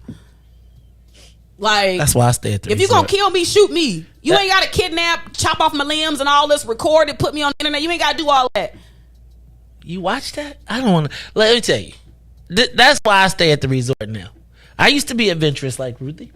I used to go on vacation and be like, let's go see the natives. I'd be like, excuse me, driver. Not the natives. Oh, yes. I'd be like, I want to see where the people live. I used to be like, oh, take me where the people live. Man, hey, bro. No, thank you. It's okay. That's why I'm never going to Brazil. I'm never going to Brazil. I had a dream about Brazil. After I saw City of God, though, I ain't never, nope. I ain't going to see Lil Z, none of them. Not me. No, sir. You got to go to Carnival. I'm definitely not going to Carnival. It is Ruthie, I was just talking about this, telling you how I'm already nervous nowadays going back in crowds. You talking about some Carnival after you told me the madness that you was talking about? Oh, please, you sound crazy. You sound crazy. And I know I'm not the type of just walk it off dude. So they'll be done 75 stab wounds. I've seen these movies where they be and all of them they be like, let me get your iPhone. You American? No, I don't want none of that. I be straight. Let me tell you. I promise you, we used to get off the plane. Like, I don't even feel the need to explore no more. I don't. Hey man, do they got excuse me, if my cousin can come, and if I can give me some name band and a beach and I don't even need a beach because I could just be by the pool. You stay put. Guess what? And I know it's rough out in this world. You see, why you think they make the walls so high at the resorts? Because they don't want you to see the man, and they don't want people climbing over the walls. That's what I'm with you. I mean, safety is the number one concern when you travel. Like, you gotta be. Ruthie, you be like, I'll be Airbnb. You be like Airbnb. I'll be like Airbnb and where? No, I got to go see the town. Go see the town. Right. That's Ruthie. See, you blend. They be like, me? Until you start, they be like, hey, island girl, hey, little island girl, come here, talk to me. They be like, who is that nigga over there? You ain't from around here, are you? All right, y'all. It's the Maze Jackson Show. When we come back, we're going to have another conversation. They talked me out of talking about the debate, even though I think y'all need to watch it because dude got mollywopped. Oh, we got phone calls? Okay. Well, we'll take the calls when we come back after these messages. So, caller, you hold on. We'll be back. Play that. The Maze Jackson Show will be back after this break. Chicago, it's Mike Taylor, and we'll be live Saturday, June 18th for the Blackapalooza pop-up shops. And catch us at 5401 South Wentworth, 1 p.m. to 6 p.m. We got DJs, vendors, live performances, included by your boy. And we got food, drinks, and a bouncy house. So bring the shorties out. Security will be enforced, so let's have a good time and support black businesses, you feel me? Get your tickets on Eventbrite right now. Hey, MT. Hey, Chicagoland, all roads lead to Solo Beauty Supply, the largest black-owned beauty supply in Chicago. We carry a large selection of natural hair care products, plus much more. So come see us at one of our two locations, located at 9011 South Ashland or 8158 South Cottage Grove. Our inventory is growing, and with your support, Solo Beauty will continue to be a source of pride in our community.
Not to my crown, yeah, do time. Till I'm with you, I'll be counting the days. Yeah, ooh, been through so many things, but we always get through. Yeah, ooh, it ain't always perfect, but it's worth it. This is deeper than the surface. If I said I didn't love you, you would not know I've been running. Wiped all my scars away like it was nothing. Took the parts of me I tried to hide and make them something, something. Like it was nothing. Ooh, some magic, baby. Ooh, you know you drive me crazy. Ooh, you give me peace of mind.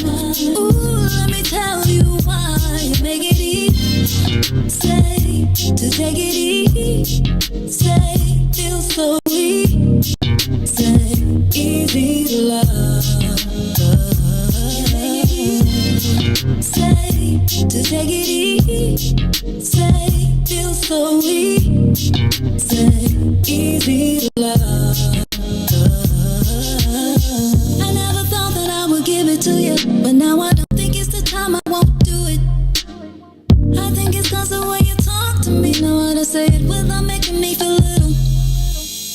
You're gracious even when you pop off on me. When you get done, I got a little something to drop off on you. Because you earned it with the time you took to put it that way. You got me liking to get put in my place. If I said I didn't love you, you and I know I've been frontin'. Wiped all my scars away like it was nothing. Took the parts of me I tried to hide and make them something, something.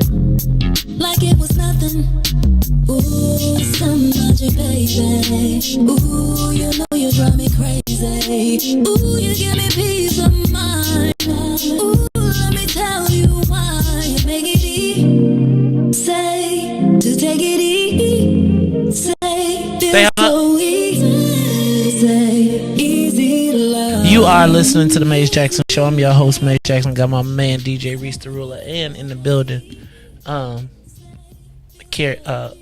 Ruthie Moore. Carrie. Carrie. Play that Riis for me real quick. I like that. I feel like you just play it. This gonna be the Steppers cut, but I want it to be stuck in y'all head. Turn it up real quick. Y'all hear this?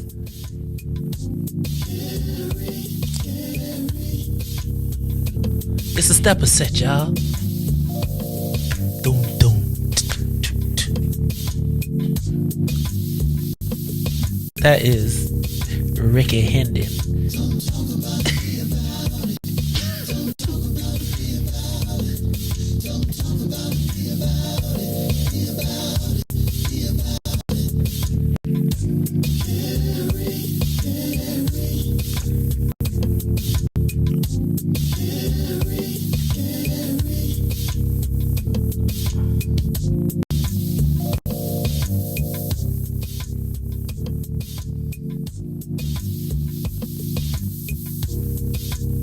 I like when they be like, don't talk about it, be about it.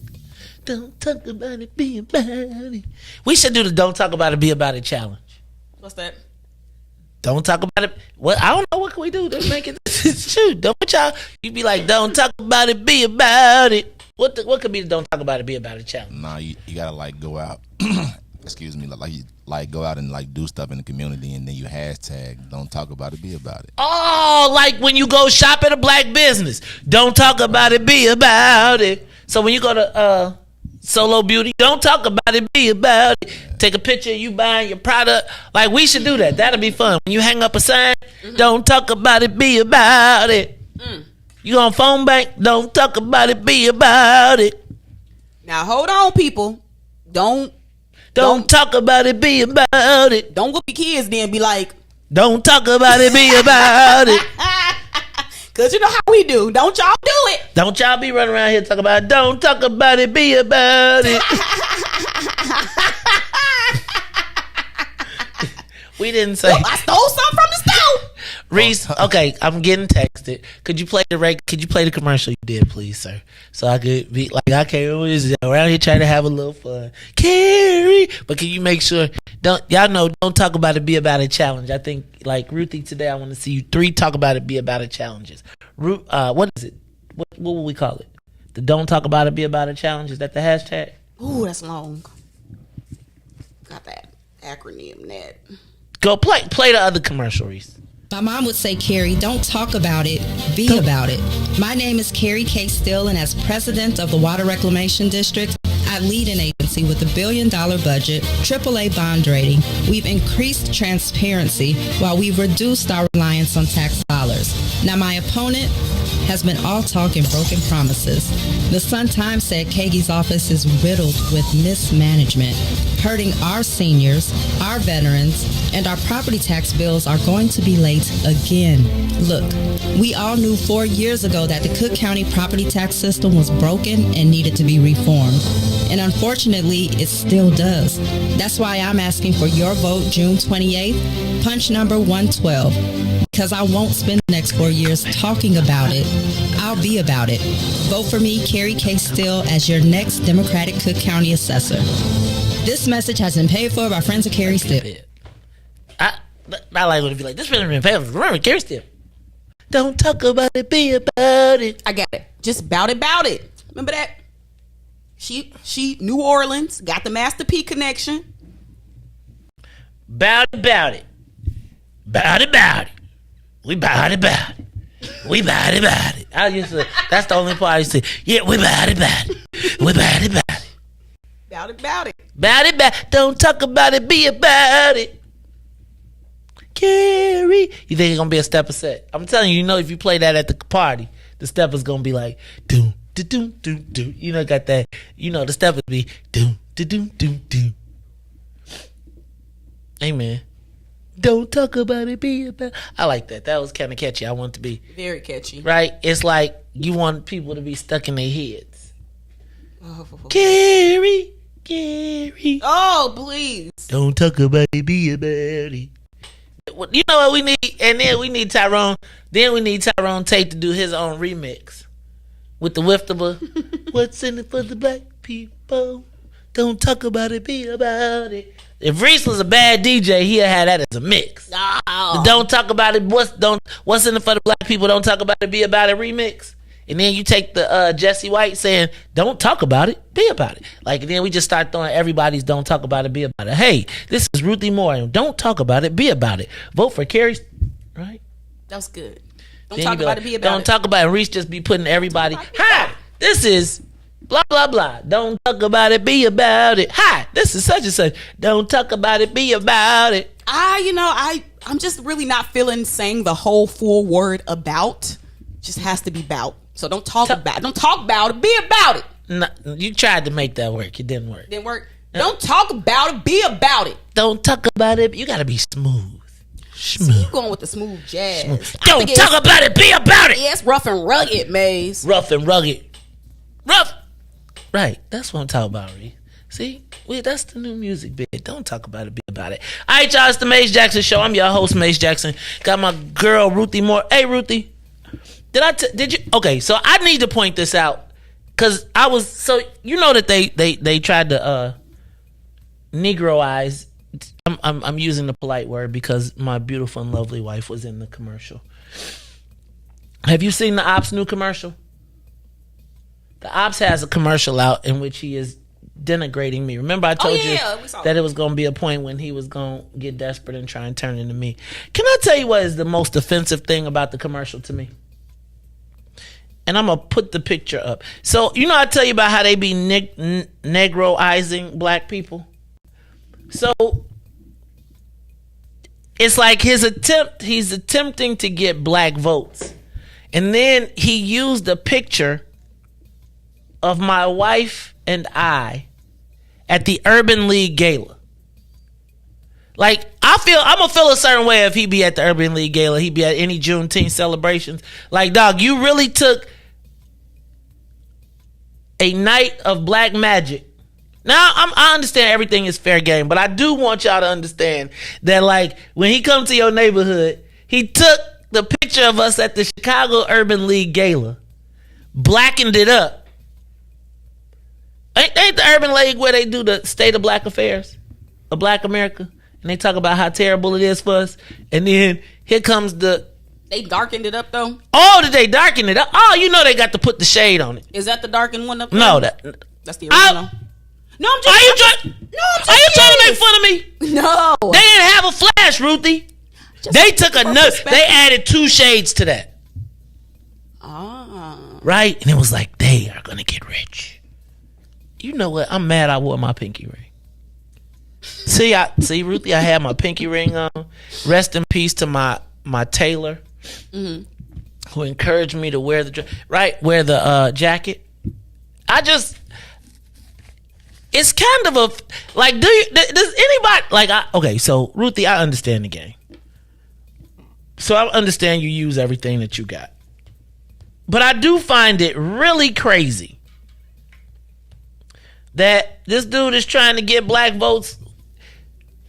Like, I feel like, so what you felt was, the image was a black man who supports his family and wife, and is what you gonna turn into the Negro moment? Like, look at these Negroes. They got on good clothes. That's because ain't nobody finna find no pictures of y'all looking shabby. So, does the Urban League say, Mr. Like, I feel like the Urban, like, how you go, like, did you take a picture that we went to a celebration of black excellence and then use that picture to smear? Like, I feel like again, the whole point of this to me, and I promise you I am not, I recognize the game, Ruthie. So can I explain that? Like, I understand in politics, and as a practitioner of the dark arts at times, I recognize this. But I want to point it out to you. Right? Like, who these Negroes with these good clothes on think they are trying to be positive representation in a community? Nah, them trying to be rich. Who them on that nag? Did they have the audacity to come to the Hilton Hotel and put on a jacket and dress so that they could fleece the black community? Like, I get so tired of people feeling like they can just make us tools in their game. Like I'm not crying. I also want to point out that I feel like, just like I told you, they called me a felon and they try to make you criminal. So even though the current assessor knows that he's published a lie, he is like, I can take the connotations of black people being dishonest and then make them out to be scofflaws, because of course they couldn't be honest. And I'm gonna go out here and I'm gonna throw a lie out on air, which I'm gonna put a lie out in the universe, because who gonna believe the Negroes, the dressed up Negroes? They out there doing shenanigans. You know, they like, right? Like, I just feel like it reeks of subtle racism. I mean, it's just like there are certain. The media got a playbook, like, and it's so like, it's just really, like, honestly, the best word I got is just like disgusting. Like, how you can literally niggerize somebody. I mean, I don't even know no other way to. I'm used to being niggerized. I am, but it does bother me when they try to, like, can I tell you, I do feel like I am proud of my family. I am proud. I feel like we are a positive representation of blackness. We may not always agree with everybody, but I do believe that both of us tried to be a credit to our race. Tried to be, when we leave this world, we hope that we will have made it better. Me, I'm focused on black. Carrie is obviously broader, right? Because she's running countywide and as an elected official, but I do take umbrage. Like, I feel like when black people see their party trying to besmirch a black family, like, right? Like a black, like, I feel like we do what we're supposed to do, right? Like, straight up. I feel like when it comes to being positive citizens, and I really don't, I understand what you're doing in politics, but I do think, as I have said on numerous occasions, this is a very dangerous path that Cook County Democrats are going down. They are allowing a person like this current assessor to drag them off the race cliff against our own people. Like, what? That's a picture that we sent to our parents to be like, look, mom and dad, we did a good job. Look, we at the Urban League. We at the Urban League Gala, and y'all had but again, these are the same people that purport to be allies of the black community, right?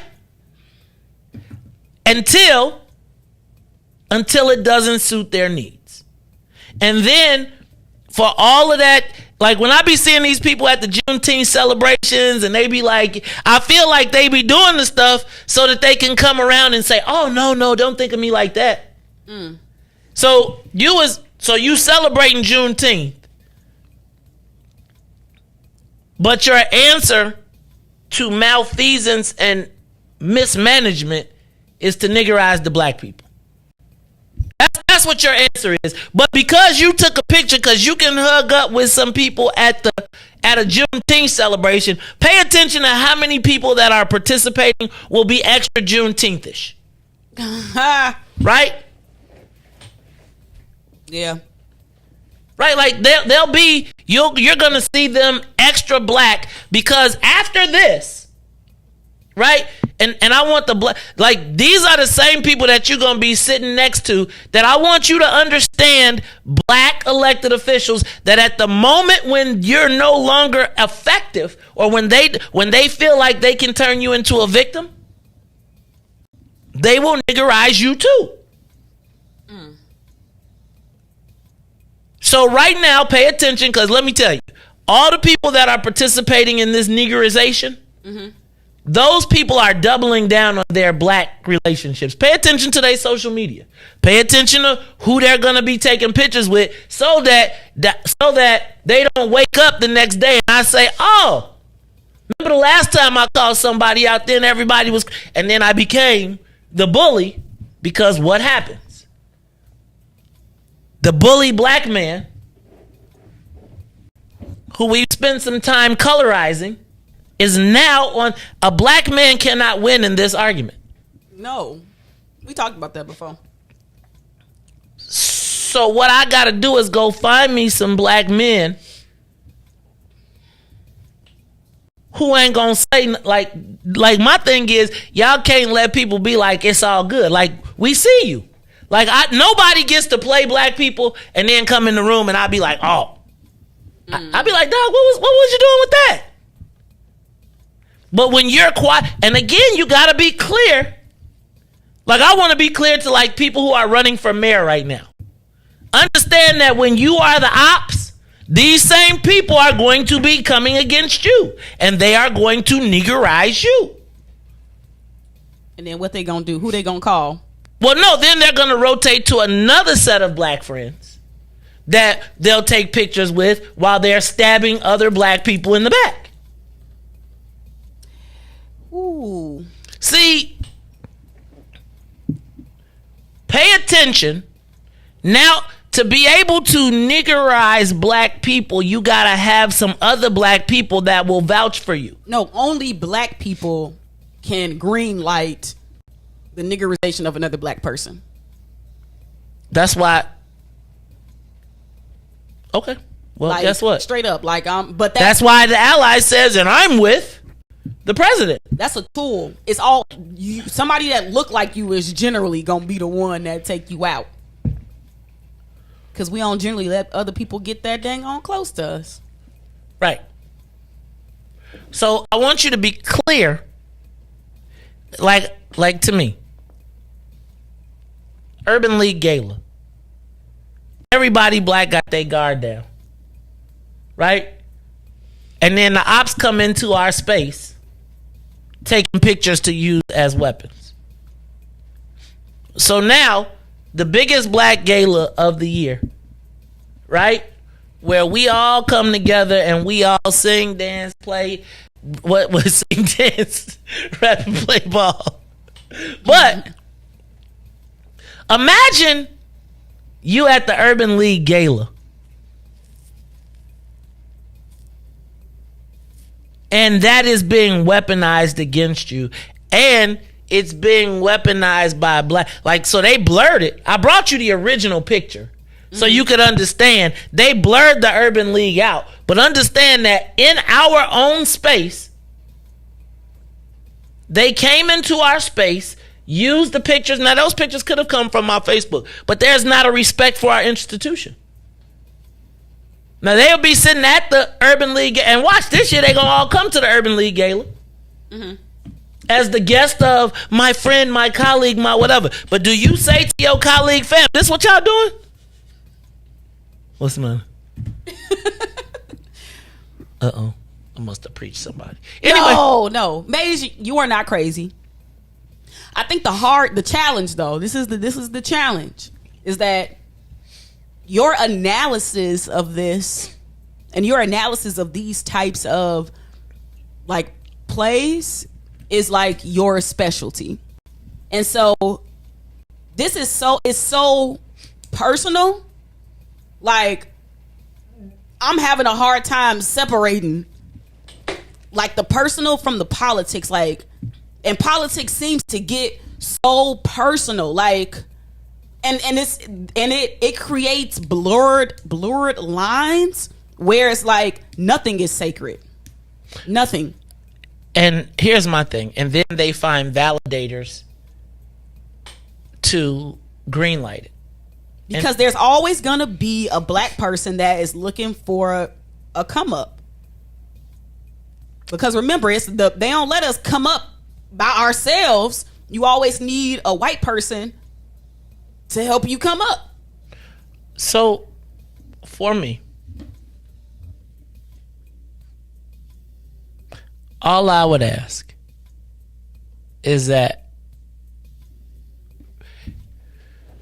I don't have an ask. I just need for us to understand what happens, right? Again, I feel like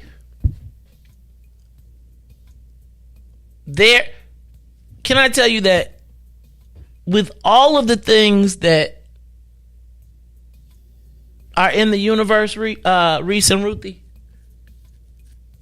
it's like we always expect or hope for the best from people.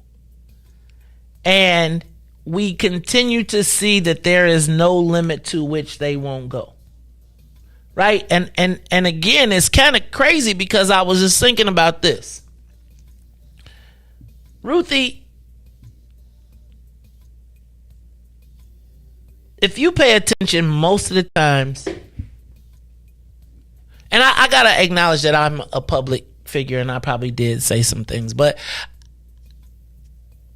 I think that the violation of black families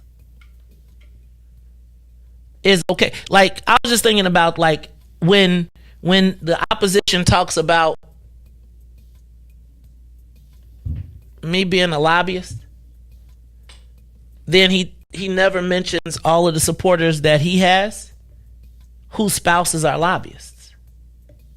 That are congressmen and congresswomen and right, it's like he's right. So wait, you have actual felons, and I just feel like the black family is again, I am all things on the board, but I feel like if anybody else was to attack anybody else's family, they would be like, that's out of bounds. You can't do that. Now, I understand I'm a vocal person. But could you imagine if I talked about a political operative and people was crying? I talked about somebody that went to war with me and it was immediately people were victimized. I immediately became the bad guy, even to people who supposed to be on my team. There is, and I gotta tell you, I feel like, and I know everybody be like, it's politics, and I got thick skin, but I do feel as though, what happens when your colleague pull your family out? Right? I'm just saying. What happens when like the main person talking smack? Hold on. So you got people married to lobbyists, profiting from putting money in their accounts from the legislations that they passed. Like, is that really where we going? It's the Maze Jackson Show, man. You know something, Maze? The power of being able to control your own narrative. And that's what they don't like about this show.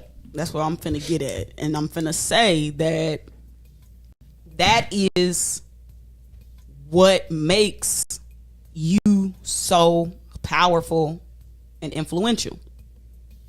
Is you control your own narrative. You have been controlling your own narrative because you realized early on how allowing other people to control your narrative can leave you swimming with the fishes with nothing. And so because you control your own narrative, you lay out the game. You are transparent with us, with the people who are listening, because some of y'all ain't us. So this stuff that y'all throwing at the wall, like, you know, you talk about that hedge of protection. It's there. Like, this stuff it ain't sticking. It's kind of laughable and it's disgusting because there will be some people that will be deceived by this. And it is disgusting. And it's culture wars. I just feel like it's literally at war. Like, and it's so crazy because it's just like, we talk about black power, and that is so threatening to the current power structure. Because remember, the system is predicated on white people being able to pick the Negroes that they want. And when you disrupt that system, like you said, y'all gonna let him walk y'all off the cliff. Well, I think the cliff, they've been falling off the cliff. This is an attempt to grab a rope. And the people that they're trying to save, they don't all look like us. Because remember, you need a white person to uplift you. Can't do it yourself. How dare you empower black people? Who you think you is? How dare you? How dare you talk about some of the things? How dare you analyze the play that we gonna use to try to destroy you and your family? How dare you give us the heads up on what that looks like? How dare you break it down weeks in advance only to have it happen just like that? And like I said, like, people, you don't take no pride in being right about that. It's quite disgusting. So that's why that's why I've been getting up so early in the morning to come here, because I realize that if you don't control your own narrative, what that man say? Why don't they just be obedient in the indictment? Right. Why don't they just be just obey? Why don't they just obey? Life would be so much simpler if they would just obey. Just obey. I just don't obey. It's the Maze Jackson Show. Go to the live line. Caller, you on the Maze Jackson Show. What's going on? Caller? Morning. Hello? Good morning. Good morning. Hey, Good caller. morning. Good morning, caller. Man. Yes. What's up, caller? Man, how are you, my brother? This is your brother, Daryl. I'm calling out of Philadelphia. What's up, Daryl? All the way from Philly? Yeah. Hey, man, I want to pick up you and Ruthie and your whole team, man. You guys are phenomenal. But let's say this, man. They've created a game of checkers. They created a game of chess. The United States is no longer on either of those boards. They are creating a whole new world that human civilization doesn't have a clue. With this artificial intelligence and all these things coming into play, nobody's aware of what's going down. I need every African American to go on YouTube and take a look at what is the Black Achievement Fund. What is the Black Achievement Fund? I don't know if you guys know who Pastor Ray Higgins is. Him and another gentleman, they came up with a plan for African Americans that is absolutely phenomenal. You'll never see a plan like this. I want to give you my number, Maze. I'm willing to come to Chicago because you're a very influential brother, and we have to unify our race. We are literally in war. Everybody needs to get armed. This ain't no freaking game. 267-831-8518. 267-831-8518. The most important thing we should be doing right now is putting dollars in people's pockets so they can just survive out here. And I have a plan for that.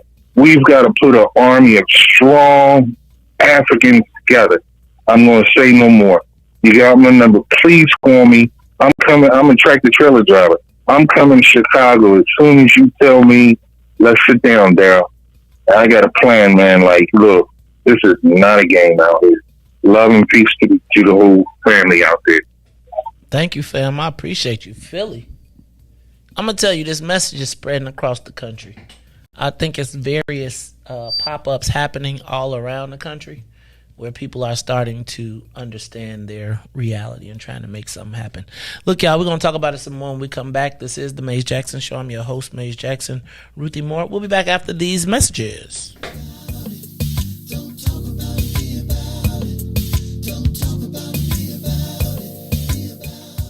The Maze Jackson Show will be back after this break.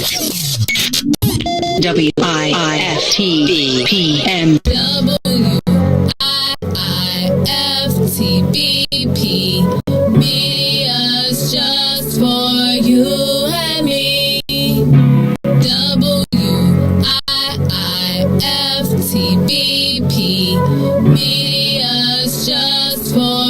you and me.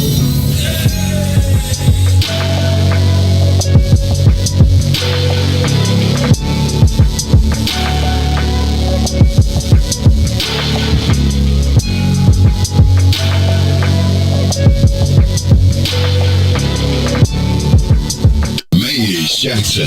Tune in to the Maze Jackson Show every day, Monday through Friday from 6 to 9 a.m. where you can catch us on YouTube, Twitter, Twitch, and Facebook Live.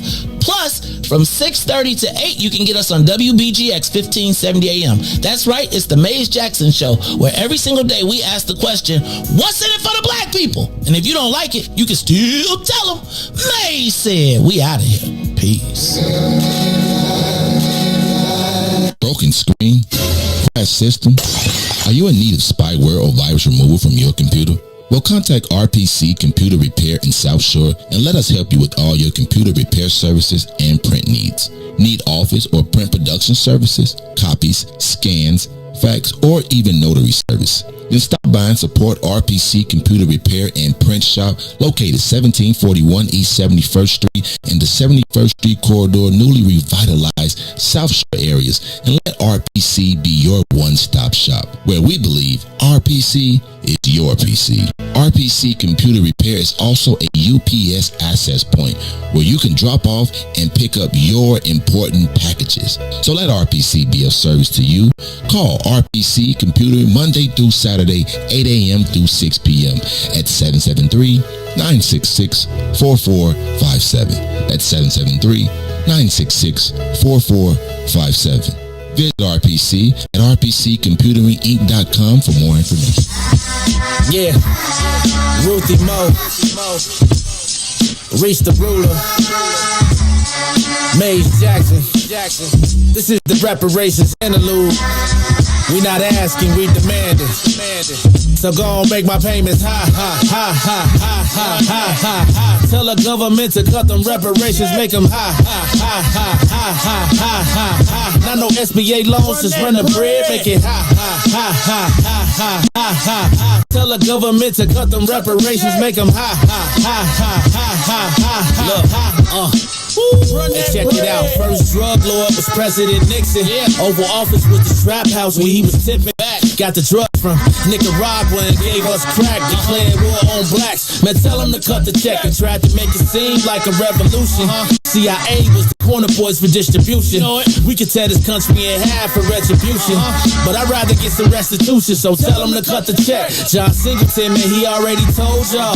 He broke it down for you when he made Snowfall. They locked us all up and created whole laws. So send a message like a cold call. Tell them to cut the check. Look, we built this city. We built this city back. Put this country together and gave him hella aid. Lot of blood, sweat, and tears. Over 400 years. Been punching the clock, but yeah, we still ain't got paid. Look, they paying the immigrants. They paid the Jews. Executive orders, man, they made the rules. I want my 40 acres, you can say the mule. As of right now, we getting played for the fool. Look, for sterilization, Tuskegee experiment, Rosewood, Japanese internment. Come on, was all paid out from the government. We waiting on our turn, we definitely earned it. So make my payment high. Tell the government to cut them reparations, make them high. Not no SBA loans, just run the bread, make it high. Tell the government to cut them reparations, make them high. Not no stimulus checks, just run the bread, make it high.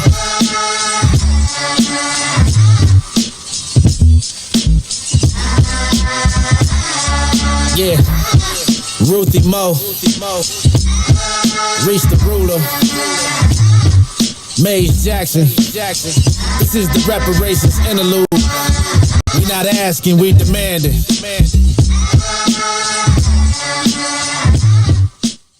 Back to the Maze Jackson Show. You are listening to the most dangerous show. This is What's in It for the Black People Radio. Maze Jackson, the most vociferous advocate for black people in the world. For Ruthie Moore, for Ty Stroger, I am the host of the Maze Jackson Show, asking every single day, what's in it for the black people? And if you don't like it, you can still tell them Maze said. Mayor Lightfoot, man, we ain't accepting that. We ain't accepting that. Let's go.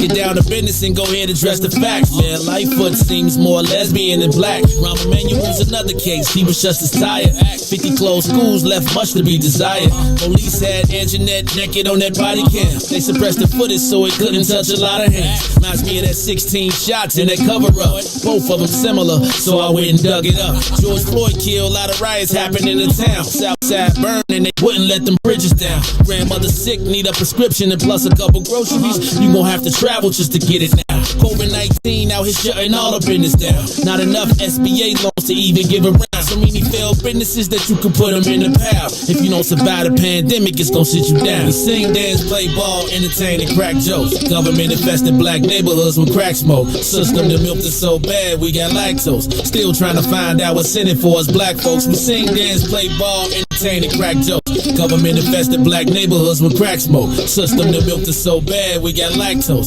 Still trying to find out what's in it for us black folks. Shout out to Willie Wilson, hope one day you get to send it. We need some different players in the game to handle business. Too many shady characters like Madigan and Blago. But when you really break it down, it's typical Chicago. City full of gangsters, it's what the land was built on. Same streets with hood legends DNA gets built on. Carjackers out here lurking, trying to get they steel on. Looking for a block to put them Hellcat wheels on. Let us give bogus appraisals a red line. Car crackers out here getting minimal fair time. And I'm concealed carry, I stay with the pipe. But Illinois gun laws giving minimal rights. Stay up on the swivel, make sure I'm moving tight. Check all of my mirrors when I pull up to the light. Pick my homie up from out of town, man, he caught a flight. He was hella nervous, told him, shorty, this a way of life. We sing, dance, play ball, entertain, and crack jokes. Government infested black neighborhoods with crack smoke. System that milked us so bad we got lactose. Still trying to find out what's in it for us black folks. We sing, dance, play ball, entertain, and crack jokes. Government infested black neighborhoods with crack smoke. System that milked us so bad we got lactose. Still trying to find out what's in it for us black folks.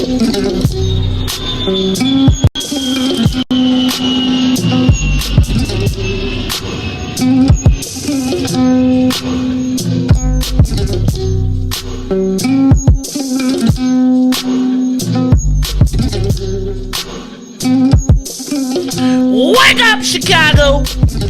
Wake up, world. This is the Maze Jackson Show. I want to talk about the elections a little bit more.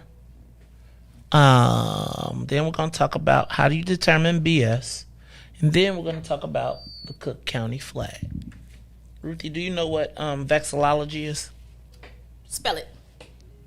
I didn't ask you to. I mean, I can't understand what you're saying. You know, you got a black accent. Vexillology. Vexillology. Talking about my damn accent. I ain't say you got an accent. You got a black accent. I grew up in Bolingbrook. Thank you very much. I can speak very well. Nope, I've never heard of that word. It is the study of flags. And you know Cook County's got a new flag? No.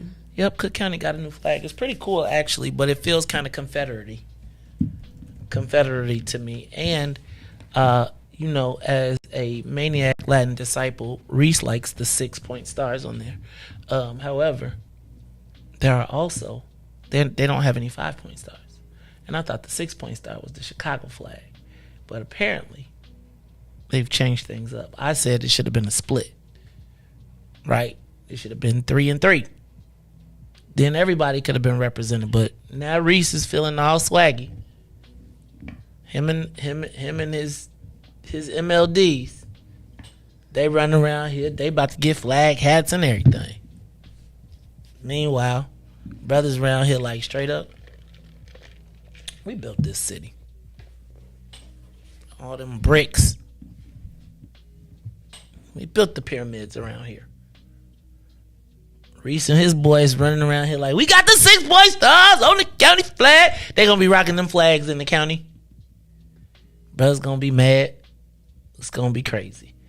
All right, y'all, but we're gonna talk about all of that. Ruthie, you studying deep. I thought I actually knew exactly. The only thing I didn't know was what the star stood for, but everything else I was pretty clear as to what it was. We're gonna talk about it and break it down and what are the symbols on the flag. Ruthie, do you know how to read like the American flag? You know what the American flag be meaning? Yeah, they made us learn that in school. We're going to talk about that too because... And had to take the Constitution test. Right. What was red? The blood. That's what black black people be saying. But what's the politically correct? But I'll tell you about that in a little bit. So anyway, let's do this. Let's go back. I want to talk about the most important black races in this election cycle. Obviously, y'all know the race for Cook County Assessor. Historical opportunity for black women, black people, and women. I'm gonna be honest with you, Ruthie. I'm gonna be glad when it's over, cause I feel I'm tired of. I just want to be unniggerized. Right. So, but let's talk about some other. So the other big race, and you know what really drew me to this was the fact. Two things drew me to this first congressional district race. One, they were doing a story in the paper today about dark money flowing into the congressional races. So I was like, ooh, which black candidate gonna get the super PAC money? They was like, no, none of them. None? Mm-mm. Right? They like, that goes back to the premise of no need for us to get involved in a black fight because they're going to be with us regardless. So no need for anybody to invest millions and millions of dollars to pick the winner, because whoever the winner is going to need the super PACs in reverse, as compared to in the white races where the super PACs are investing because they want to pick between Sean Casten and Marie Newman. Is that why I ain't seeing that first congressional district on, like, I don't see nobody making a... Check out Delia Ramirez has a TV up in the 3rd congressional with the Latinos, but there's no TV right now for the first congressional. Think about... I seen one TV commercial. For who? Jonathan Jackson. You got a TV commercial? I saw it on YouTube. That's not a TV commercial, Ruthie. It's not a TV commercial. That's a different...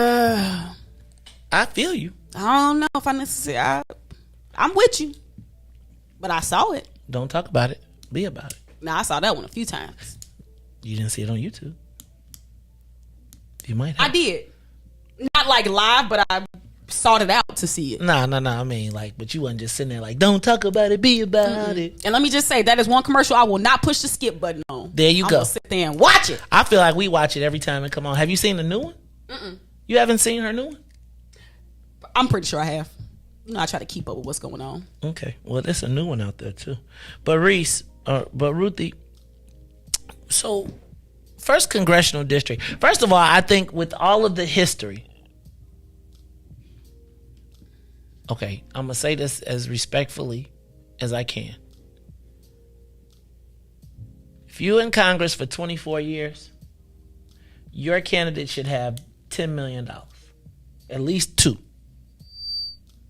Right? You done met every lobbyist, every super PAC, every PAC you done made. You were the chair. You was a co-chair on the energy committee. There should be people throwing money at that race. Right? It's not happening. The advantage for Karen Norrington Riis, in my estimation, was to have the congressman and him be able to bring all of those resources to the table. I haven't seen them as of yet, but I'm not tripping. I need for y'all to understand this is the challenge for black candidates, period. Right? Pat Dow has got a tremendous amount of endorsements, right? But still, I don't know if she has the money to get on broadcast TV.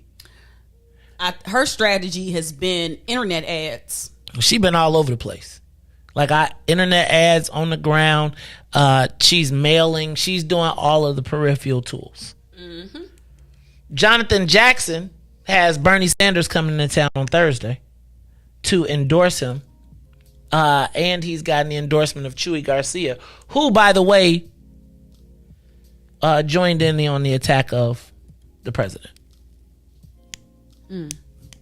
Which creates a conundrum, obviously.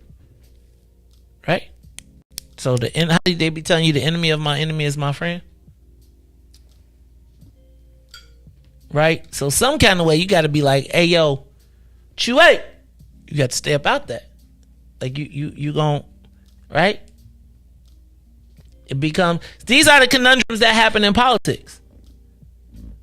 So I got to ask you, what do you think is going to happen? Oh, and then we got Jackie Collins.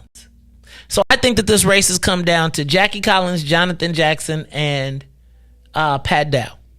I don't know, Maze. Who you think? I don't think you can throw Swain out. I'm not throwing Swain out. I think he is a real challenger. I think that he is a real challenger. I think with two men in the race and the women issues that are on board, I gotta see more. Like I gotta see, like, is he mailing? Is what is he doing? You got mail? Mailing. He got mail? And like for real, like I've just been paying attention, but I see more Swain yard signs. Okay, that wouldn't be the judge. I that counts. You would be surprised how many people will see a yard sign in somebody's yard that they like and will go for that. Okay. All right, so we'll keep Jonathan Swain in the top 4. Sleeper though, like according to the polls, like way sleeper. I picked him as a sleeper, but I think it's gonna come down to them 3. And I don't know that I see, without a tremendous influx of money from somewhere, I don't know how Jackie Collins separates herself. I feel like Pat Dow is skewing towards the women's side. Mm-hmm. Like I feel like the women are starting to fall into the Pat Dow category. Like if they got to pick, like I do you think women are going to allow their vote to be split, or are they going to say, look, we can win this thing if we pick one, or will they be like, because Jonathan's path is to walk right between them, mm-hmm. and he's going to get a piece of the women from his legacy. But I just was wondering, so if you had to pick one in that race right now, who would you pick? Oh, today I got to pick? But we will pick on Friday. On Friday, we're going to tell our picks. You know, this has been probably one of the most difficult political decisions for me, just because there's so many candidates in the race, and nobody has really jumped out. So I'm basing mine. I mean, I'm playing petty politics, but I'm basing it off of my personal affinities and like what I feel like they can deliver. In terms of, I do think Jonathan Jackson has the connections and the ability to pick up the phone and wheel and deal to get things done, just because of the historical nature of the relationships that he done built up over the years. Part of one of the reasons why I'm a little bit nervous about a Jonathan Jackson candidacy is because, this is just my personal opinion, but I think we need to get religion out of our politics in a big way. So I'm kind of nervous that a Jonathan Jackson candidacy gonna kind of just be, kind of preacherish, if that is a way I can say that without sounding too simple. So I'm a little nervous about that. But in terms of today, if I had to pick, don't pick. I tell you, I'm prepared to take a stance. Today, I might change tomorrow. You got till Friday, but today I will vote for Pat Dowell. Okay. What does women have anything to do with it? Or does Delta have anything to do with it? You have to blow my spot up. No, I'm actually I'm basing it off of, because I literally went and watched debates, and y'all know it's hard to watch the first congressional debates because there's so many people in it. So I found myself fast forwarding through the people that I did not want to hear what they had to say. So I don't know no other way to sift through all of this information and stuff. And my main concern right now is reparations.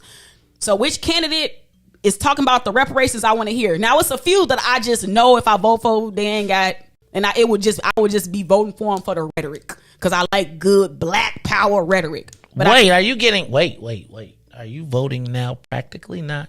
I know, I hate this maturity. So when I listen to Pat Dowell speak about reparations, she's in favor of them.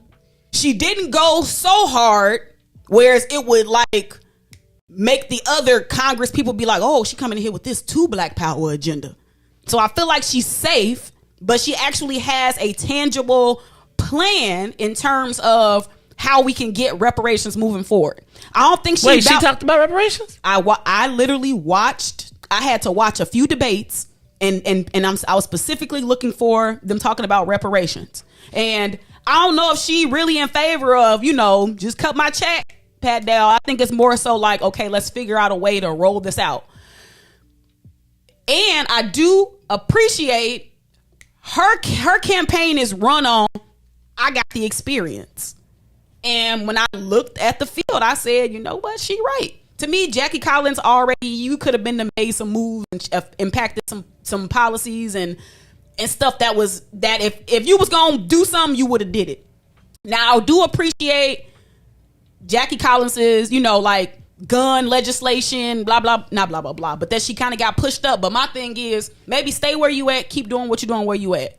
Because, and I want to, personally, I want a Congress person that understands the needs of the 1st congressional district, but that's also not afraid. Like, and to me, Jackie Collins is more like a career politician. I'm not saying Pat Dowell is not a career politician, but I think Pat Dowell is more equipped to be the 1st congressional representative over Jackie Collins. So you just kicked the man to the curb? Was the man factor No, the thing that makes me not want to vote for Jonathan Jackson is just the historic relationship between the black church and our politics. And I feel like that's not the right path for Congress. We gotta separate the black church from our politics. Low key, I feel that's why Bobby Rush couldn't get none done. Cause they kumbaya you lose your fight. Somebody told me that white people, they will allow us to heal, but they ain't sharing the resources. So I don't need no politician that's talking about all this healing stuff. We need resources bad. So we need somebody that can unapologetically deliver some resources. I'm not saying Jonathan Jackson can't deliver resources, but to me, he just too ingrained with the black church. And I know that might sound caustic to some people's ears because I know that religion and spirituality is something that we're missing within our community, but I just strongly feel like we got to separate politics and religion because that's how they get us every time. And I feel like we're going to be got every time.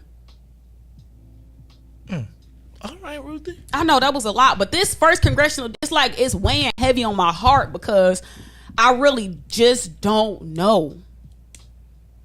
Well, but today I will vote for Pat Dow. You're making a 30-year decision. Because she's going to be there 20, 30 years. I haven't decided yet. That church connection does concern me. I don't. So I look at this race and I got to be political, not personal. Mm-hmm. And so I have to think about it a little bit more. But it is the Maze Jackson show. Who are the most important races? Let's go to the live line. Call you on the Maze Jackson show. What are the most important or the biggest black impact races this election cycle? Caller, you on the Maze Jackson show? Caller? Hello? Going, gone. All right, now 911 a long time ago. Can't you see how late they reacted? All right, when we come back, caller? Katie. Hey, Katie. Hello? President of the phone club. What's going on, Katie? Hey, hold on. Let me turn my computer down. Hold on. Okay. I wanted to say I'm pushing for Jonathan because I've been following Jonathan for a very long time. When he comes on and gives his state of the black position in the United States, I'm for him. And I don't think he says nothing about religion. I haven't heard him really say nothing about religion at all. So I don't know where this religious stuff comes from, but he ain't said nothing about religion. Look at Katie got her opinion. He talks facts. He talks money and power.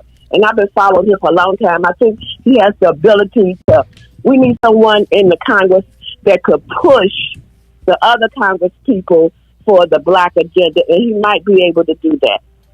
See, I don't think we need a push. That's the opposite of what we need. What we need?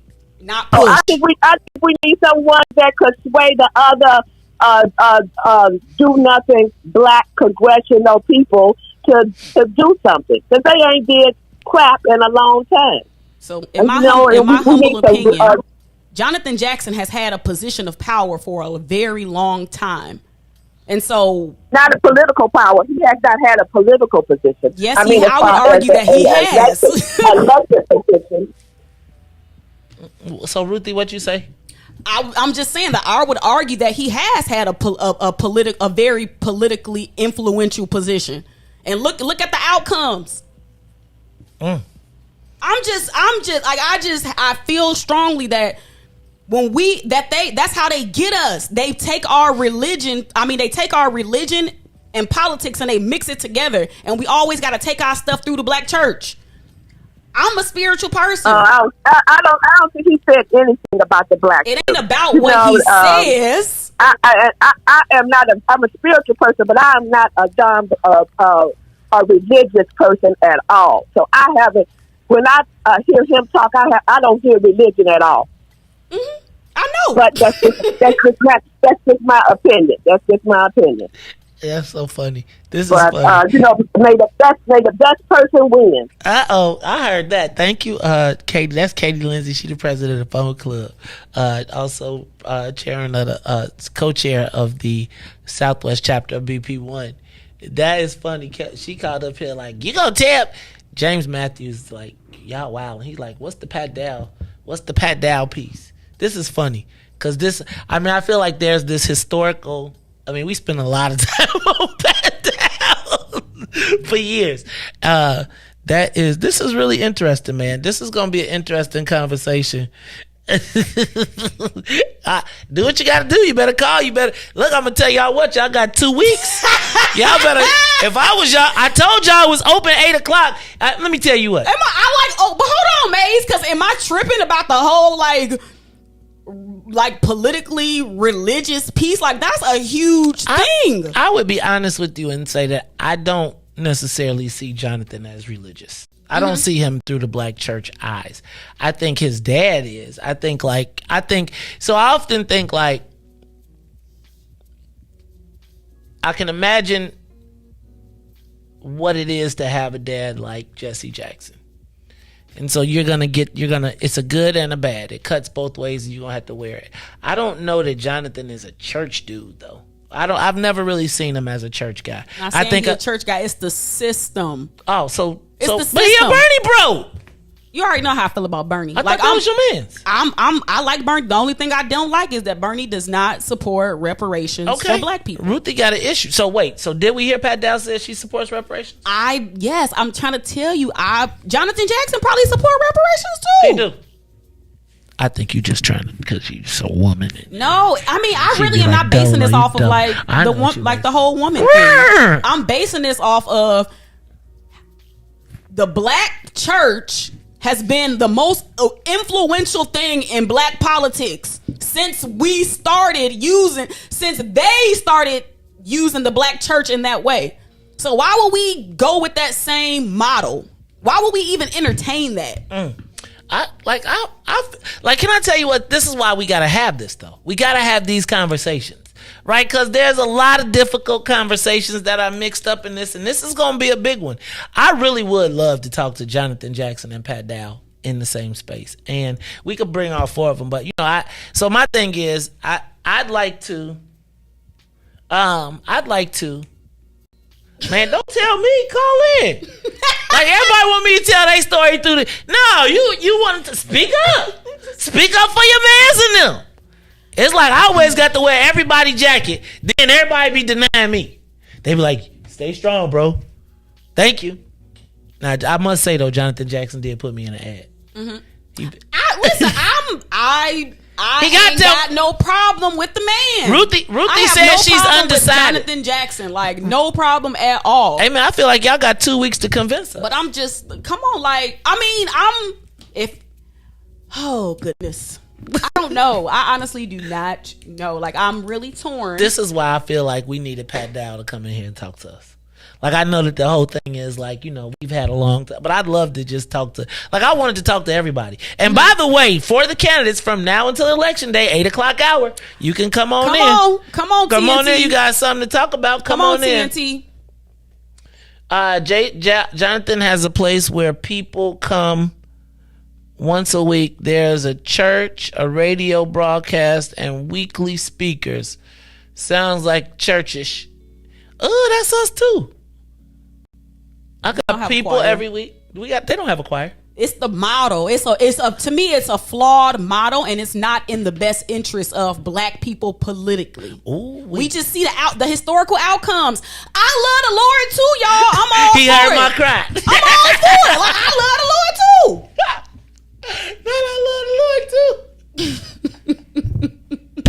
Oh, we gotta take a break. I know I ain't tripping. Like, and please, y'all, just let me know in the comments if I'm tripping. I see some of y'all say, Ruthie, you wrong. I disagree. Well, convince me otherwise, y'all. Help me make a decision on who to vote for. Am I missing a whole candidate? Should we be believing the polls? Like, help me. Hey, man, I'm just saying like this. This is the thing, though. And so, guys, let me tell you this. So, it's funny because this debate is supposed to have been happening a month ago. Right now, so if we were not doing a real campaign, we are now, like, see how Ruthie is? And you see how much time you've spent talking to Ruthie trying to convince her? Like, once Ruthie said she was going somewhere else, then you have to move on in the real game. Like, because she's already kind of made up her mind. And so how you going back and forth, you trying to turn out a voter that the more you dig in, the more she's going to push to the other candidate. And now what you've done is created a motivated voter for the other side. So the moment she says that she ain't answering what you want the answer to be, you don't want her to vote. You just want to leave her alone. You don't want to give her a reason to vote because she'd be voting against you. You see that? That's logic. That's political logic. But also, like, this is now in the time where you're in turnout mode, not persuasion mode. So now the opposition is still trying to persuade you because if you turn out, you're going to be turning out for the lady. So right now, he's still in desperation of trying to drag instead of move forward. Hey, y'all. Now, if I don't think Ruthie is tripping at all. I mean, I think that. So here's the thing that I've learned in this political, not learned, but there's no permanent friends, there's no permanent enemies. And I almost feel like it's just like me talking to y'all about the mayor, right? Now, I do have history, but I also got to make a decision going forward, and you got to pick out of the people that are there, not the people you want necessarily who you think should be there. And so then you have to say, let me place my odds on who I think is going to win. And there's a lot of other factors, right? Now, I'm not saying any of but Ruthie, in my estimation, just presented herself as sort of like a single issue voter, right? As in, I really only care about reparations. And I'm not saying that's the case. Yeah, I know. But if that be the case, you could have if anybody else ain't for reparations, cash payments, then she ain't consider them no matter how much they did or did not do.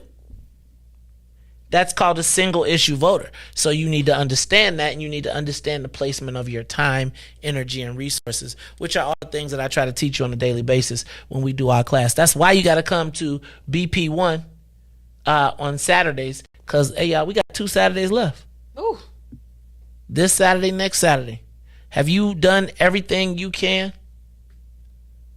All right, it's the Maze Jackson Show. We'll be back after these messages. The Maze Jackson Show will be back after this break.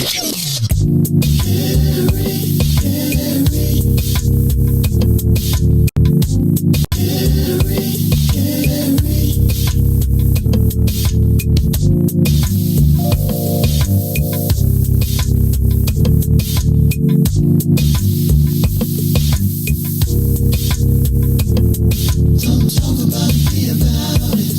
Don't talk about it, be about it. Don't talk about it, be about it. Be about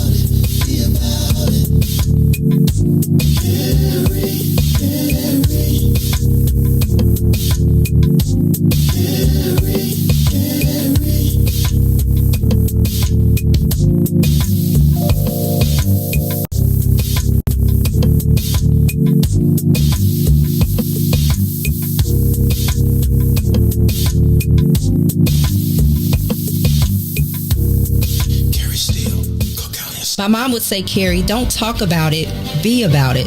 My name is Carrie K. Still, and as president of the Water Reclamation District, I lead an agency with a $1 billion budget, AAA bond rating. We've increased transparency while we've reduced our reliance on tax dollars. Now, my opponent has been all talk and broken promises. The Sun-Times said Kagi's office is riddled with mismanagement, hurting our seniors, our veterans, and our property tax bills are going to be late again. Look, we all knew 4 years ago that the Cook County property tax system was broken and needed to be reformed. And unfortunately, it still does. That's why I'm asking for your vote June 28th, punch number 112. Because I won't spend the next 4 years talking about it. I'll be about it. Vote for me, Carrie K. Still, as your next Democratic Cook County Assessor. This message has been paid for by friends of Carrie Still. And now, traffic and weather. Today, the Biden administration is releasing what it calls a new strategy. Good morning, what's in it for the Black People Media family. The time is now 8:47 a.m. I'm Riis the Ruler with your Chicagoland area traffic and weather report. We head over to the Kennedy. O'Hare to the Loop will be 57 minutes. Outbound to O'Hare is 34 minutes. Edens, Deerfield to the Exchange, an hour. Exchange to Deerfield, 45 minutes. Eisenhower, 43 minutes in both directions, while the Stevenson is 58 minutes from I-355 to the Dan Ryan. Outbound will be 37 minutes. Bishop Ford, I-80 to the Dan Ryan, 36 minutes, 24 minutes to I-80. The Dan Ryan will be 19 minutes to the Loop, 13 minutes to 95th. On DuSable Drive South, 55th to Jackson, 12 minutes. Jackson to 55th, 8 minutes. On the north side, Randolph to Bremar, 9 minutes. Bremar to Randolph, 11 minutes. Today's weather, it is currently 86 and mostly sunny. Today will be a high of 95 and a low of 80. I'm Riis the Ruler. Happy Wednesday, The Maze Jackson Show. To certain rights, we are not granted. The media is the culprit when it comes to the comparison. Cause when it comes to race, they always changing up the narratives. Terrorism. They say you a patriot, call you a hero. I call it terrorism. And that's on the real. You know and we know, I say it's terrorism. They say you a patriot, call you a hero. I call it terrorism. And that's on the real. You know and we know, I say it's terrorism. They say you a patriot, call you a hero. I call it terrorism. And that's on the real. You know and we know, I say it's terrorism. They say you a patriot, call you a hero. I call it terrorism. We still out here trying to get our reparations, but the government pump faking out here hesitating. I'm out here trying to keep my peace, so I keep meditating. The media make us look bad, they taint our reputation. Look, it's so sad, it's so sad that COVID causing toe tags. You claim you so patriotic, but you ain't wearing no mask. You out here wildin' with your MAGA flags and showing your ass. You wanna be part of some type of revolution so bad. Look, you talk revolution and constitutional rights, homie. I guess we forgot about back in the days when all of the business was whites only. Yeah. George Floyd got justice. Juneteenth got much respect. They made it a national holiday. Man, it's all good, but cut the check. They're giving out all of these vaccines, putting it in you like caffeine. Was it all in the part of the plan? I bet money like DraftKings. It's land of the free, home of the brave. 1776, we wasn't free till 1865, so we wasn't part of that shit. And that there is terrorism. Terrorism. You are listening to the Maze Jackson Show. I'm your host, Maze Jackson. We got to get out. Ruthie, I don't know if did you see you seen what been happening on the TV screen? I was talking about all the bad stuff that was happening, but could I show you something beautiful that was happening? Riis, could you switch me over? Turn me up in my headphones, yo. Switch me over in my headphones, cause I was thinking it might be a great time. You ready? I'm gonna let y'all check out in case y'all did not see or have not seen. I want y'all to know tell me if y'all have seen this one. All right, you ready? Here we go. Hi, I'm Carrie Still. I'm a chemist, community leader, and oversee a $1 billion agency. Our current assessor, Fritz Kagi, mismanaged his office and botched tax relief. He's given away huge tax breaks to Trump Tower and ultra-wealthy people like himself. But our taxes have gone up. I'm Carrie Still, and as Cook County Assessor, I will finally bring transparency, racial, and economic equity to our property tax system. Hey, did you see the brick houses in there? Y'all seen Connie and Willie in there? Did you check that out? Rita, I don't like how you looking. You ain't looking? Hi, I'm Carrie Still. I'm a chemist, community leader, and oversee a $1 billion agency.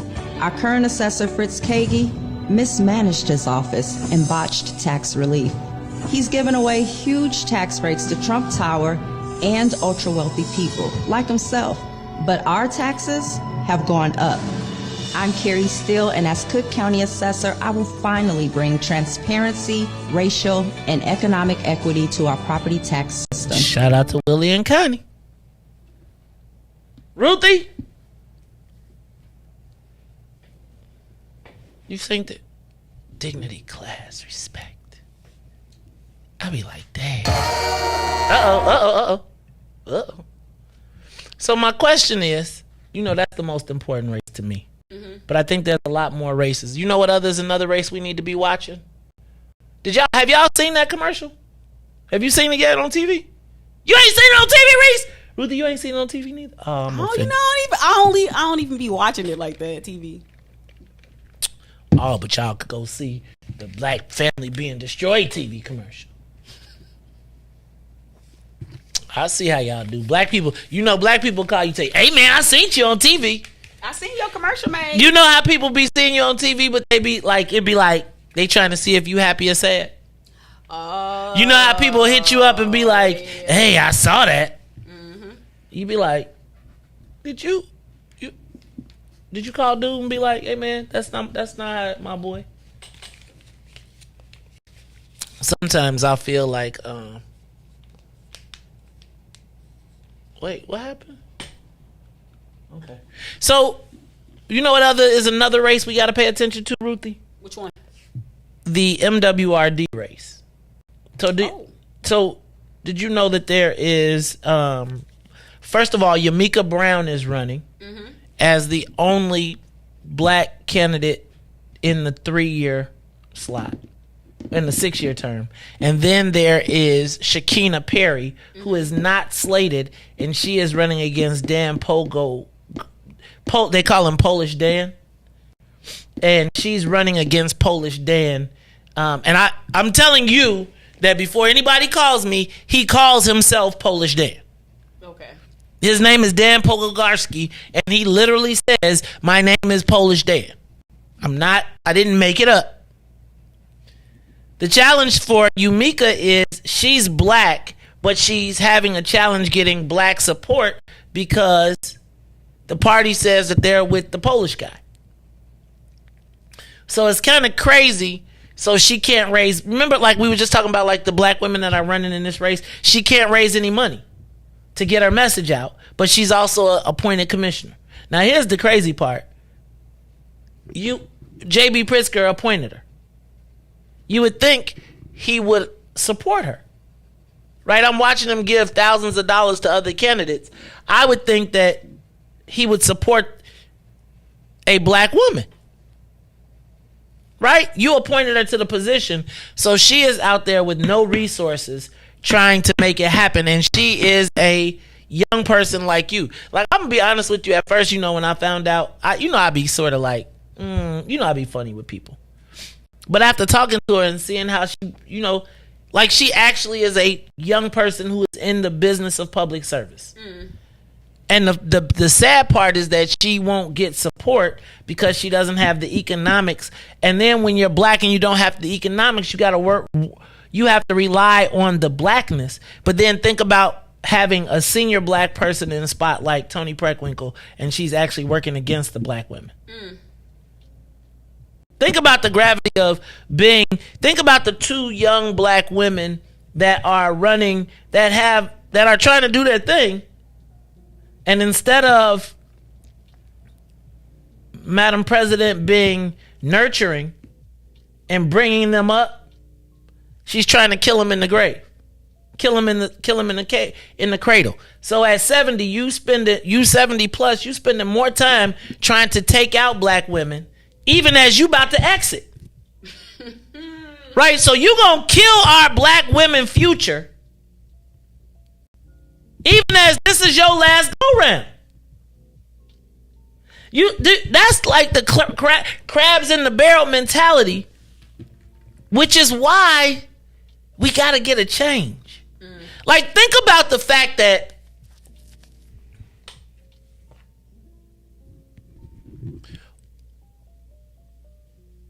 all of the people should be the biggest ally of black women? Black women?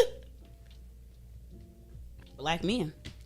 I was trying to, but then they turned me into a nigga on TV. I guess my question is, when does someone ask the question, Madam President? Well, you know, she stopped coming on our show. But remember when we talked to her spokesman for the future of the next generation of black political leaders at the University of Chicago? He was like, Gregory, we're not going to talk about that, Maze. Mm-hmm. So as they are snuffing our future, like, no one in my it seems crazy to me that with the president in leadership, all of these black women are struggling. Why is it that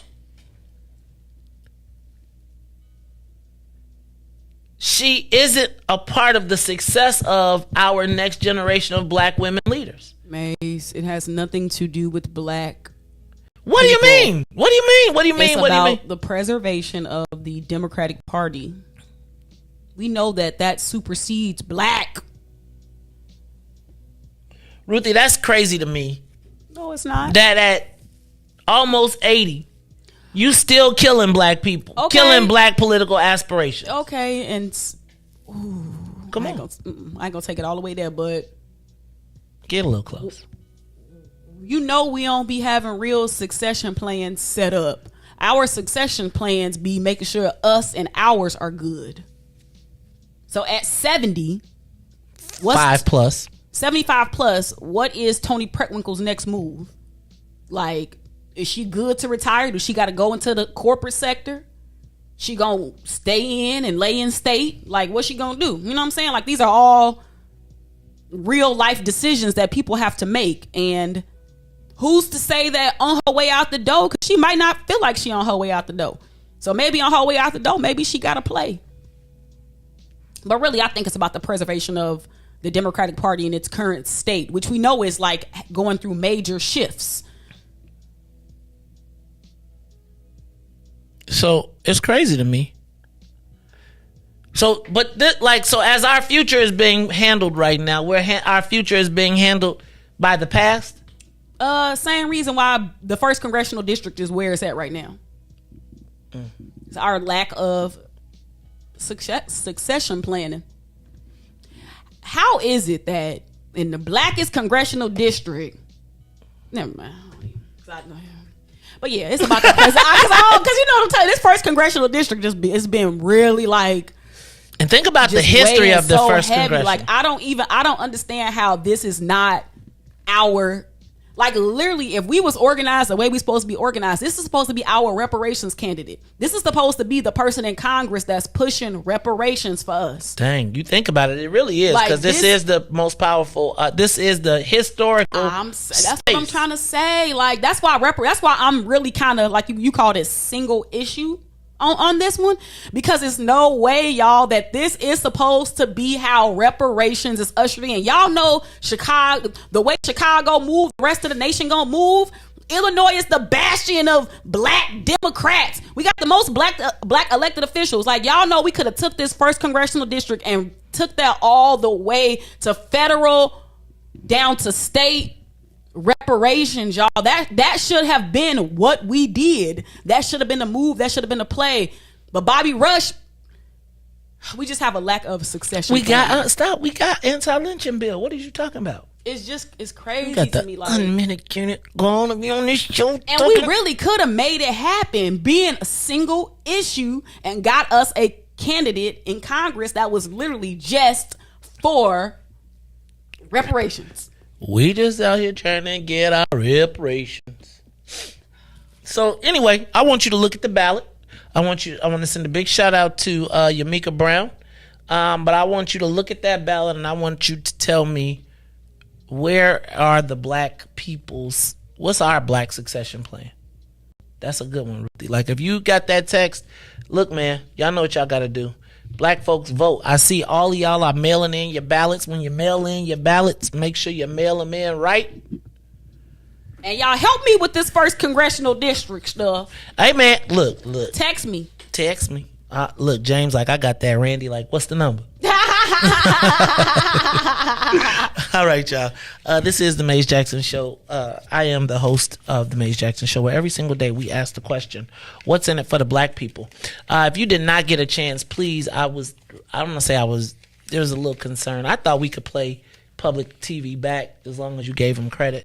But just because we don't want to have no problems, we did not play the debate. But if you did not get a chance, go to the WTTW website and pull up the Assessor's debate. You'll be pleasantly surprised to see our candidate, and you'll understand the desperation. And I just want y'all to remember, Fritz spits when he lies.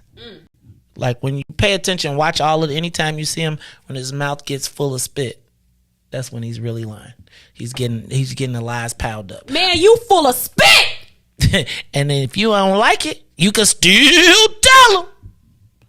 May said, we out of here. Peace. Let's get down to business and go ahead and address the facts, man. Lightfoot seems more lesbian than black. Rahm Emanuel's another case. He was just as tired. 50 closed schools left much to be desired. Police had Anjanette naked on that body cam. They suppressed the footage so it couldn't touch a lot of hands. Reminds me of that 16 shots in that cover-up. Both of them similar, so I went and dug it up. George Floyd killed, a lot of riots happened in the town. Southside burned and they wouldn't let them bridges down. Grandmother sick, need a prescription and plus a couple groceries. You gon' have to travel just to get it now. COVID-19 out here shutting all the business down. Not enough SBA loans to even give around. So many failed businesses that you can put them in the pile. If you don't survive the pandemic, it's gon' sit you down. We sing, dance, play ball, entertain, and crack jokes. Government infested black neighborhoods with crack smoke. System that milked us so bad, we got lactose. Still trying to find out what's in it for us black folks. We sing, dance, play ball, entertain, and crack jokes. Government infested black neighborhoods with crack smoke. System that milked us so bad, we got lactose.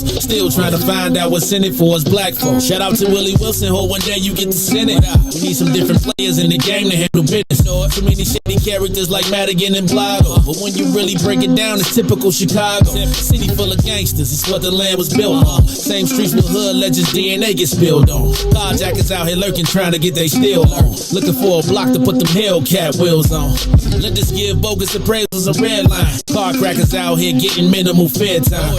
And up the seal carry, I stay with the pipe. But Illinois gun laws getting minimal rights. Stay up on the swivel, make sure I'm moving tight. Check all of my mirrors when I pull up to the light. Pick my homie up from out of town, man, he caught a flight. He was hella nervous, told him, shorty, this a way of life. We sing, dance, play ball, entertain, and crack jokes. Government infested black neighborhoods with crack smoke. System that milked us so bad, we got lactose. Still trying to find out what's in it for us black folks. We sing, dance, play ball, entertain, and crack jokes. Government infested black neighborhoods with crack smoke. System that milked us so bad, we got lactose. Still trying to find out what's in it for us black folks.